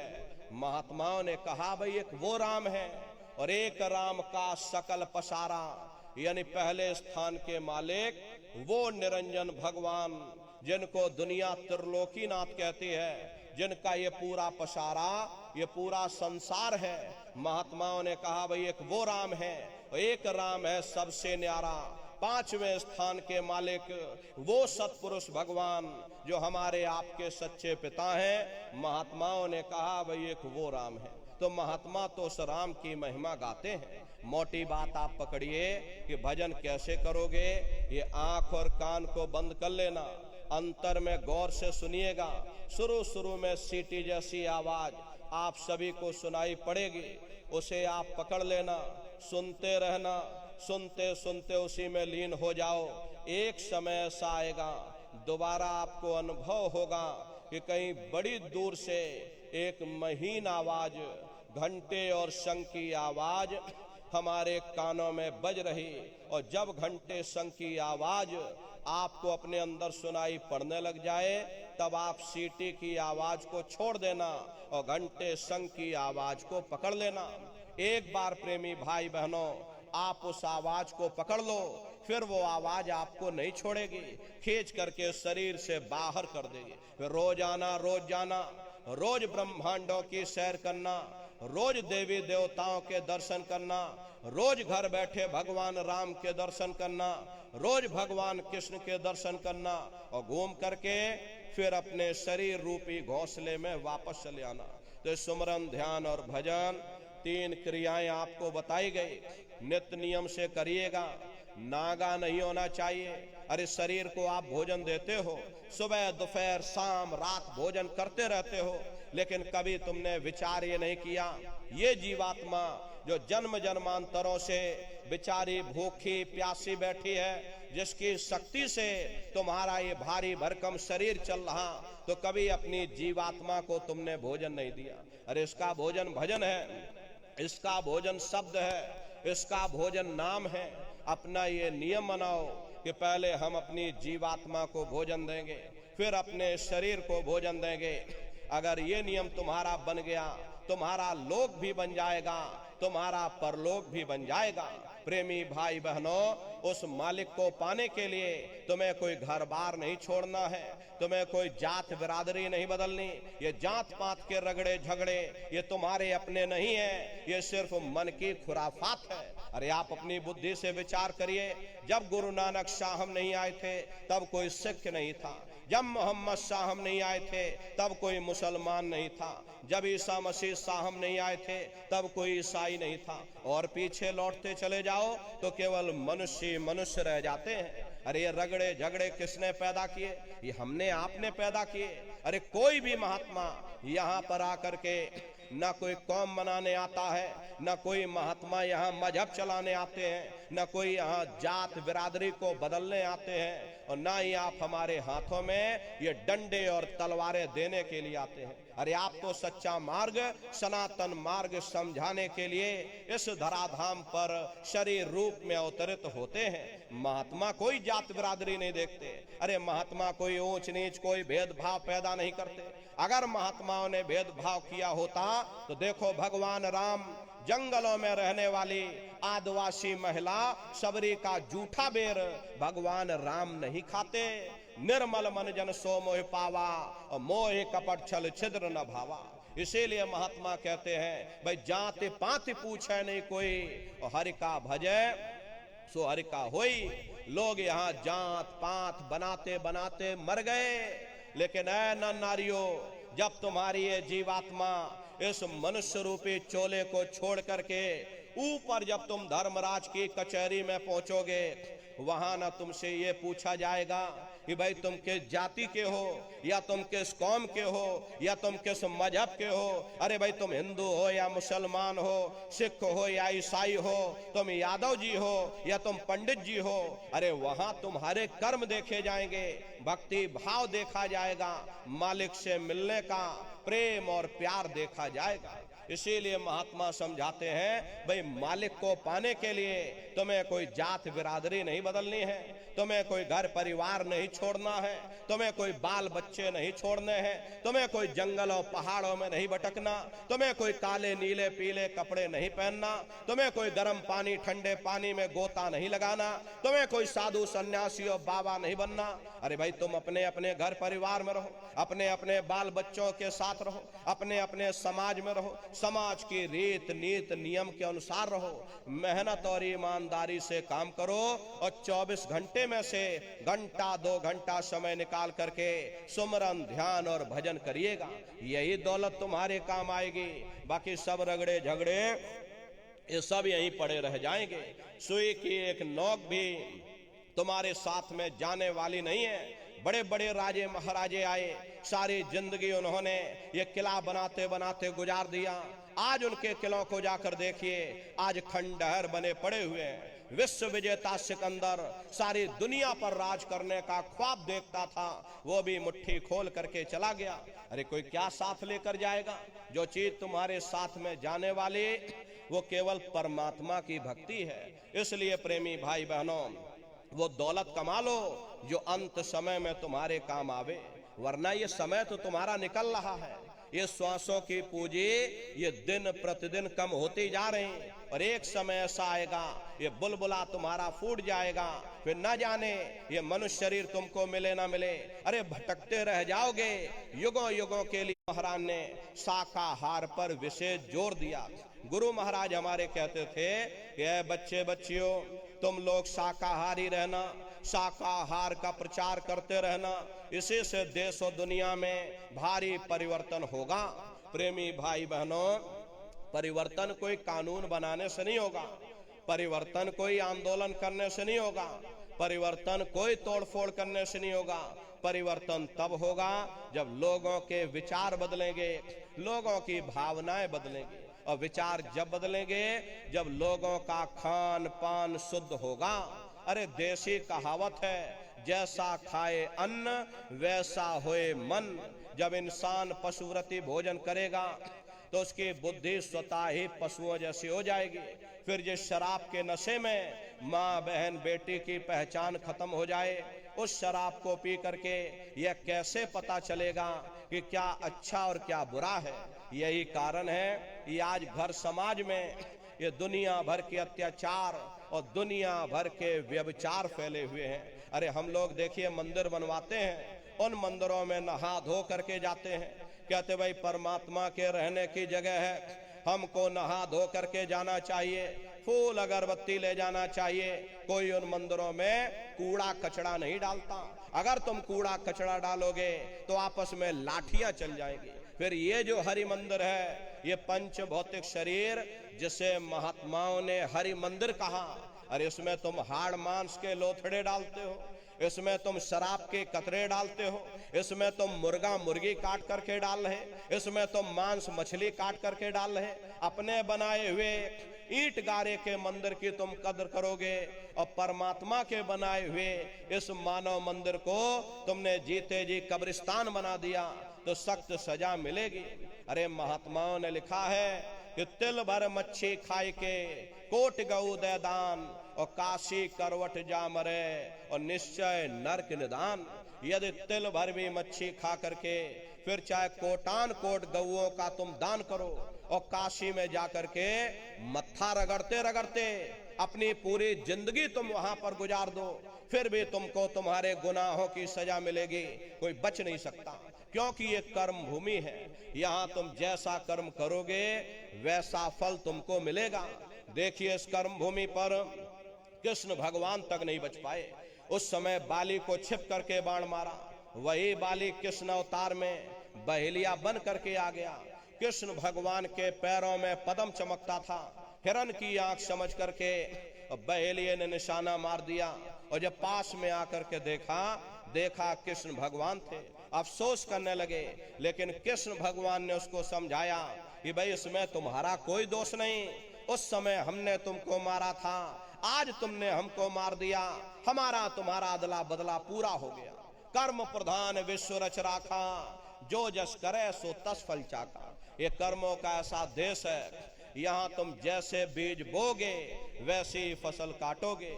इसलिए नर नारियों, हमारी आपसे प्रार्थना है कि आप सभी लोग शाकाहारी रहिएगा। ये तरह तरह की बीमारियां जो आज के समय में फैल रही हैं, इसका मुख्य कारण एक ही है, लोगों का खान पान गंदा हो गया। अरे आप सभी लोग बुद्धिमान हो, स्वयं अपनी बुद्धि से विचार करिए। जब इंसानों के खून में जानवरों का खून मिल जाएगा, इंसानों के अंदर जब जानवरों के कीटाणु पहुंच जाएंगे तो न जानवरों की दवा काम में आएगी न इंसानों की दवा काम में आएगी, तो परिणाम क्या होगा? ऐसी महामारियां फैलेंगी। अभी कोरोना जैसी महामारी आई, पूरा विश्व तबाह हो गया, लोग अपने अपने घरों में कैद हो गए, कोई किसी से मिलने को तैयार नहीं। न जाने कितने घर परिवार उजड़ गए, न जाने कितनी लाशें बह गई, न जाने कितने बच्चे अनाथ हो गए, न जाने कितनी माताएं विधवा हो गईं। लाखों लाख रुपया लेकर के लोग अस्पतालों के चक्कर काटते रह गए, एक ऑक्सीजन का सिलेंडर नसीब नहीं हुआ। अरे कारण क्या है?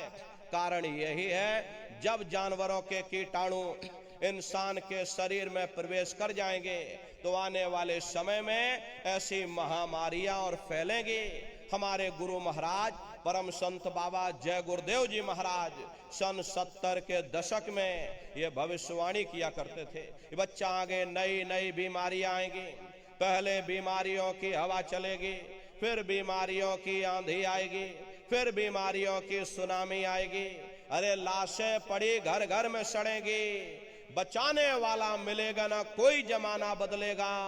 और कहे जय गुरुदेव पुकार, जमाना बदलेगा। इसलिए प्रेमी भाई बहनों, हमारी आपसे प्रार्थना है कि आप सभी लोग शाकाहारी रहिएगा। कोई ऐसा नशा मत करो जिससे बुद्धि तुम्हारी पागल हो जाए और घर में माँ बहन बेटी की पहचान खो दो। एक द्रौपदी के चीर हरण से पूरा महाभारत हो गया। बड़े बड़े राजे महाराजे उस समय मौन हो गए, भीष्म पितामह मौन हो गए, गुरु द्रोण मौन हो गए। नतीजा क्या रहा? लाखों करोड़ों लोग काल के गाल में समा गए। एक द्रौपदी के चीर हरण से इतना बड़ा महाभारत हो गया। आज कलयुग में शराब के नशे में न जाने कितनी माताओं बहनों पर अत्याचार हो रहा, न जाने कितना व्यभिचार हो रहा। इसका भारी परिणाम आवाम जनमानस को भोगना पड़ेगा। अरे राख बनेगे महानगर तक, एटम के अंगारों से पत्ता पत्ता झुलस जाएगा। विश्व युद्ध टंकारों से मानव की क्या पेश चलेगी, अंबर तक फट जाएगा। इस धरती का सारा आंगन लाशों से पट जाएगा। महाशक्तियां दुनिया भर के मिट्टी में मिल जाएंगे। क्रूर विधर्मी मानव की तब अकल ठिकाने आएगी। ऐसा भीषण बम भोले का तांडव होने वाला है। और जागो जागो दुनिया वालों, समय बदलने वाला है। इसलिए प्रेमी भाई बहनों, हमारी आपसे प्रार्थना है कि आप सभी लोग शाकाहारी रहिएगा। कोई ऐसा नशा मत करो जिससे बुद्धि तुम्हारी पागल हो जाए और घर में माँ बहन बेटी की पहचान खो दो। अरे आप अपने आप को कट्टर हिंदू मानते हो, अरे भाई हम कट्टर हिंदू हैं, हमसे बड़ा सनातनी दुनिया में कोई नहीं। हम भगवान राम को मानने वाले, हम बजरंगबली को मानने वाले, हम महात्मा बुद्ध को मानने वाले, हम भगवान कृष्ण को मानने वाले। अरे भाई आप राम को मानते हो, आप महात्मा बुद्ध को मानते हो, आप भगवान कृष्ण को मानते हो, तो उनके आदर्शों पर भी चलना सीखो। भगवान राम ने कभी नहीं कहा कि तुम मांस खाओ, भगवान कृष्ण ने कभी नहीं कहा कि तुम शराब पियो। जितने देवी देवता अवतार हुए सभी यही कह करके गए, अहिंसा परमो धर्म। अगर हमने किसी को बनाया नहीं तो मिटाने का अधिकार हमारे पास नहीं। अरे आप इंसान हो, इंसान का काम है दया करने का, दया धर्म का मूल है। इसलिए आप जीवों पर रहम करो, रूहों पर रहम करो। सभी लोग शाकाहारी रहना, तो शाकाहार का प्रचार अपने अपने क्षेत्रों में बराबर आप लोग करते रहिएगा। अरे सतयुग कैसे आएगा, रामराज कैसे आएगा? रामराज कोई भाषण देने से नहीं आएगा, रामराज कोई नारा लगा देने से नहीं आएगा, रामराज कोई भगवा लहरा देने से नहीं आएगा, रामराज कोई हिंदू मुसलमान करने से भी नहीं आएगा। रामराज जब आएगा जब लोगों के अंदर अच्छे विचार आएंगे। वरना राम के समय में भी रावण जैसे असुर होते थे, कृष्ण के समय में भी कंस जैसे असुर होते थे। अरे तब भी लड़ाइयां होती थी, तब भी युद्ध हुआ करते थे। रामराज का मतलब है अच्छे विचारों का आना। और अच्छे विचार जब आएंगे जब हर इंसान मानव धर्म का पालन करेगा। अरे मानव धर्म क्या कहता है? सत्य, दया, अहिंसा, प्रेम और करुणा, यही मानव धर्म का आधार है। जब मानव के अंदर मानवता आ जाएगी, मानव के अंदर दया आ जाएगी, मानव के अंदर करुणा आ जाएगी, ये मानव दूसरों की पीड़ा को अपनी पीड़ा समझने लग जाएगा।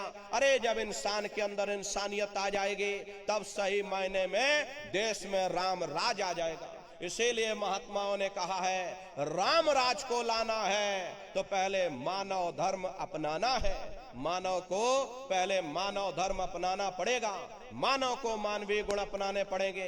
इसीलिए हमारे गुरु महाराज कह करके गए, बच्चा गांव गांव जा करके तुम हमारे संदेशों को जन जन के बीच में पहुंचा दो। गांव गांव के लोग शाकाहारी हो जाएं, गांव गांव के लोग सदाचारी हो जाएं, गांव गांव के लोग चरित्रवान हो जाएं, आंखों में माँ बहन बेटी की पहचान कायम हो जाए। तो जब हमारा ये गांव बदल जाएगा तो ये पूरा समाज बदल जाएगा। निश्चय ही कलयुग में सतयुग आ जाएगा। इसलिए प्रेमी भाई बहनों, धर्म के प्रचार में आप सभी लोग अपना अपना योगदान दीजिएगा।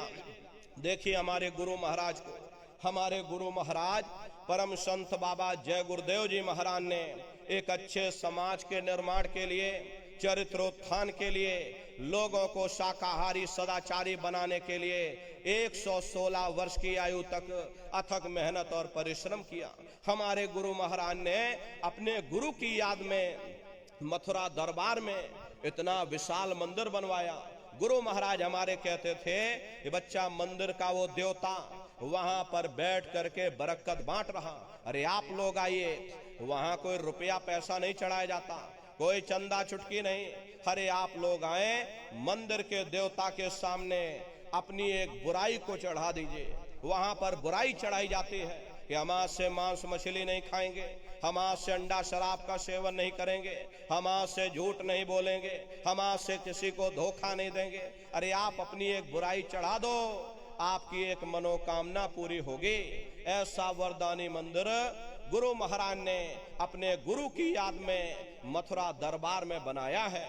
उन्हीं की याद में देखिए पावन भंडारे का कार्यक्रम 28 नवंबर से 2 दिसंबर तक मथुरा दरबार में मनाया जाएगा।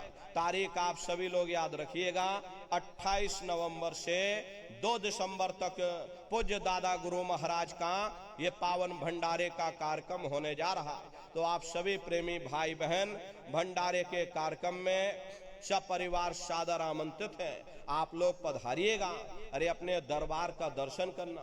देखिए मथुरा दरबार में हमारे गुरु महाराज की एक छोटी सी गौशाला भी है। हमारे गुरु महाराज के पास में कुल 2 गाय थी। 2 गायों का इतना बड़ा परिवार है, बाहर से कोई नई गाय नहीं आई। 2 गायों का इतना बड़ा परिवार आज के समय हो गया। प्रेमी भाई बहनों, आज के समय पर करीब करीब 3000 गायें हैं और 3000 के ऊपर सांड है। गौशाला अलग है और नंदीशाला अलग है। हमारे यहाँ किसी को बाहर नहीं भेजा जाता, क्योंकि हमारे गुरु महाराज कह करके गए कि बच्चा इनको यहीं रखना, यहीं सेवा पानी करना। इसीलिए चाहे गाय हो या चाहे बैल हो, हमारे यहाँ किसी को बाहर नहीं भेजा जाता। गायों के लिए अलग से गौशाला है और सांडों के लिए अलग से नंदीशाला बनी है। उसी के बगल में अपना एक बहुत बड़ा कॉलेज है, जिसमें 2,500 से 3,000 बच्चे निःशुल्क विद्यादान करते हैं। कॉपी किताब पढ़ाई लिखाई भोजन पानी बिल्कुल निःशुल्क है। उसी के बगल में अपना एक बहुत बड़ा अस्पताल है। प्रेमी भाई बहनों, वो गुरु महाराज की कर्म भूमि है और हमारे गुरु महाराज की जन्म भूमि, जहां पर हमारे गुरु महाराज का जन्म हुआ, जिला इटावा ग्राम खितौरा में पड़ता है। जैसा भव्य मंदिर मथुरा दरबार में बना हुआ, उसी तरह से भव्य मंदिर गुरु महाराज की जन्म भूमि पर बन करके तैयार हो चुका। ये जो आप पोस्टर देख रहे हो, ये गुरु महाराज की जन्म भूमि का मंदिर है। और इधर जो ये पोस्टर लगा है, ये मथुरा दरबार का मंदिर है। तो समय निकाल करके दरबार में आप लोग पधारिएगा, अपने अपने बच्चों को भी साथ में लेकर के आइएगा। हम लोग ये सोचने लगते हैं, अरे बच्चों को क्या करेंगे ले जाकर, ये बच्चे छोटे हैं, इनको घर में रहने दो, इनको पढ़ाई लिखाई करने दो। अरे पढ़ाई लिखाई जरूरी है, हम आपकी ये बात मानते हैं। ये आज के समय में शिक्षा बहुत जरूरी है, लेकिन प्रेमी भाई बहनों, शिक्षा के साथ साथ अच्छे संस्कार भी जरूरी हैं। और संस्कार कोई डिग्री और डिप्लोमा कर लेने से ही नहीं पड़ जाते। अगर डिग्री और डिप्लोमा कर लेने से ही इन बच्चों के अंदर संस्कार पड़ गए होते, तो हिंदुस्तान में इतने वृद्धाश्रम न खोले जाते। अरे संस्कार पढ़ेंगे महात्माओं के वचनों से, संस्कार पढ़ेंगे सत्संग के माध्यम से। ये बच्चे देश के भविष्य हैं। इन बच्चों के अंदर अच्छी शिक्षा के साथ साथ अच्छे संस्कार डालना ये समय की बहुत बड़ी मांग है। अरे आज के समय में बच्चों के अंदर संस्कारों की कमी देखी जा रही, वरना पहले के समय में अकेले माँ बाप अपने 4-4 बच्चों को पाल लेते थे, लेकिन आज के समय में वही 4-4 बच्चे, वही डिग्री और डिप्लोमा किए हुए बच्चे अपने माँ बाप को रोटी नहीं खिला पा रहे। शादी हो जाती है, घर परिवार बांट करके रख दिया, जमीन जायदाद बांट करके रख दी, चूल्हा चौका बांट करके रख दिया, यहाँ तक कि बेचारे बूढ़े माँ बाप को भी बांट करके रख दिया। 10 दिन तुम हमारे घर छोड़ दो और 10 दिन बाद ले जाओ अपने घर रोटी खिलाओ। अरे ये सब क्या है? ये संस्कारों की कमी है। ऐ माताओं बहनों, ये बच्चे तुम्हारी धरोहर है, ये बच्चे तुम्हारे जीवन की पूंजी है। अरे अपनी पूंजी को संभाल करके रखिएगा। इन बच्चों को आप बचपन से तैयार करो, इनको अच्छी शिक्षा देना, इनको अच्छे संस्कार देना, इनको शाकाहारी बनाना, इनको सदाचारी बनाना, इनको चरित्रवान बनाना। और इनको भी तुम राम और कृष्ण बना दो। यही बच्चे बड़े हो करके अपने माँ बाप का नाम रोशन करेंगे, घर और समाज का नाम रोशन करेंगे। इसलिए प्रेमी भाई बहनों, अपने अपने बच्चों के साथ, इष्ट मिष्ट परिवार वालों के साथ आप सभी प्रेमी भाई बहन, भंडारे के कार्यक्रम में कृष्ण भगवान की नगरी मथुरा में आप सभी लोग सब परिवार सादर आमंत्रित हैं। आप लोग पधारिएगा। सुमरन, ध्यान और भजन बराबर आप सभी लोग करते रहिएगा। इतना जान लो प्रेमी भाई बहनों, ये रास्ता बिल्कुल सच्चा है। अरे आप करोगे तो आपको अनुभव होगा, दिखाई भी पड़ेगा, सुनाई भी पड़ेगा।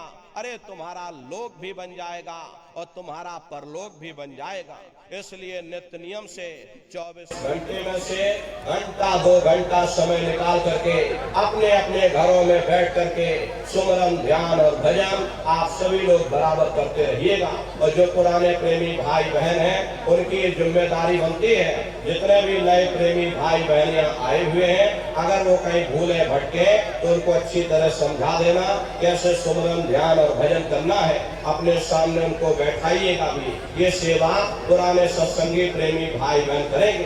प्रेमी भाई बहनों, हमारी आपसे यही प्रार्थना है। दवाई आपको दे दी है, अब खाना ना खाना ये तो आपके ऊपर निर्भर है। अरे खाओगे तो बीमारी दूर हो जाएगी, नहीं खाओगे तो हम अपने रास्ते, आप अपने रास्ते।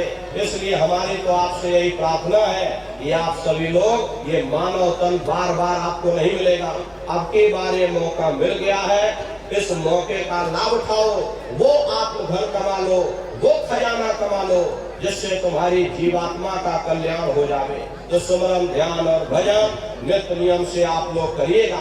और देखो प्रेमी भाई बहनों, सत्संग समाप्त हो जाने के बाद में फिर हम नीचे उतर जाएंगे। बारी बारी से आप लोगों से मिल भी लेंगे, लेकिन आप लोग कोई धक्का मुक्की या जल्दबाजी मत करिएगा, आराम आराम से आइएगा। सबसे पहले हमारी माताएं बहनें आएंगी, उसके बाद भाई लोग आएंगे। माता बहनों से हमारी हाथ जोड़ करके प्रार्थना है, देखो माता बहनों, ये भीड़ भाड़ का समय है। आपने अपने गले में कोई सोने की चैन या कोई लॉकेट डाल रखा है, जरा उसे आप सुरक्षित करके आइएगा, क्योंकि ये भीड़ भाड़ का समय है। कुछ लोग ऐसे आ जाते हैं जिनकी निगाह आपकी चैन पर रहती है, कहीं आपका नुकसान हो जाए, आपको तकलीफ होगी, हमको भी तकलीफ होगी।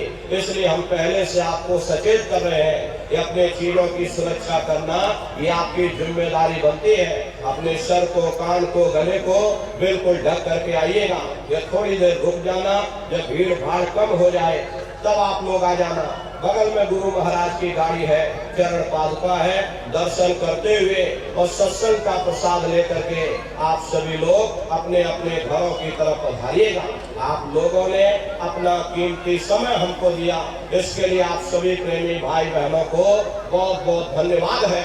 सबका जीवन मंगलमय हो, इन्हीं शुभकामनाओं के साथ में हम अपनी वाणी को विराम देते हैं। आप सभी प्रेमी भाई बहनों को बहुत बहुत साधुवाद। बोलो जय गुरुदेव, जय गुरुदेव।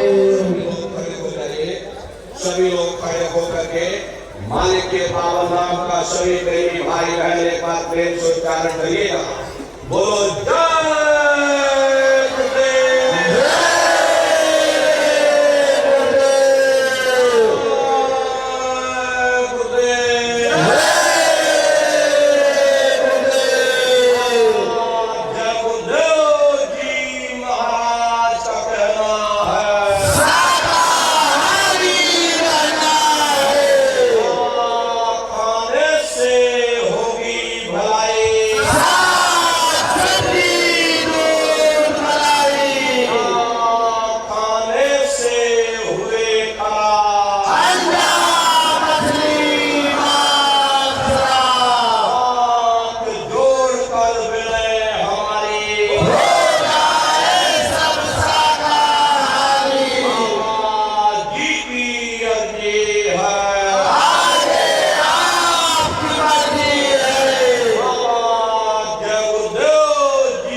प्रेमी भाई बहनों, अब पूज्य महाराज जी आप सब लोगों से मिलने के लिए मंच के नीचे आ रहे हैं।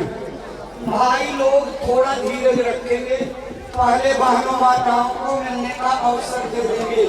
पहली माताएं ध्यान दें, उधर बाईं तरफ से गैलरी बनी हुई है, पीछे जा करके एक लाइन से दर्शन करने के लिए आइए।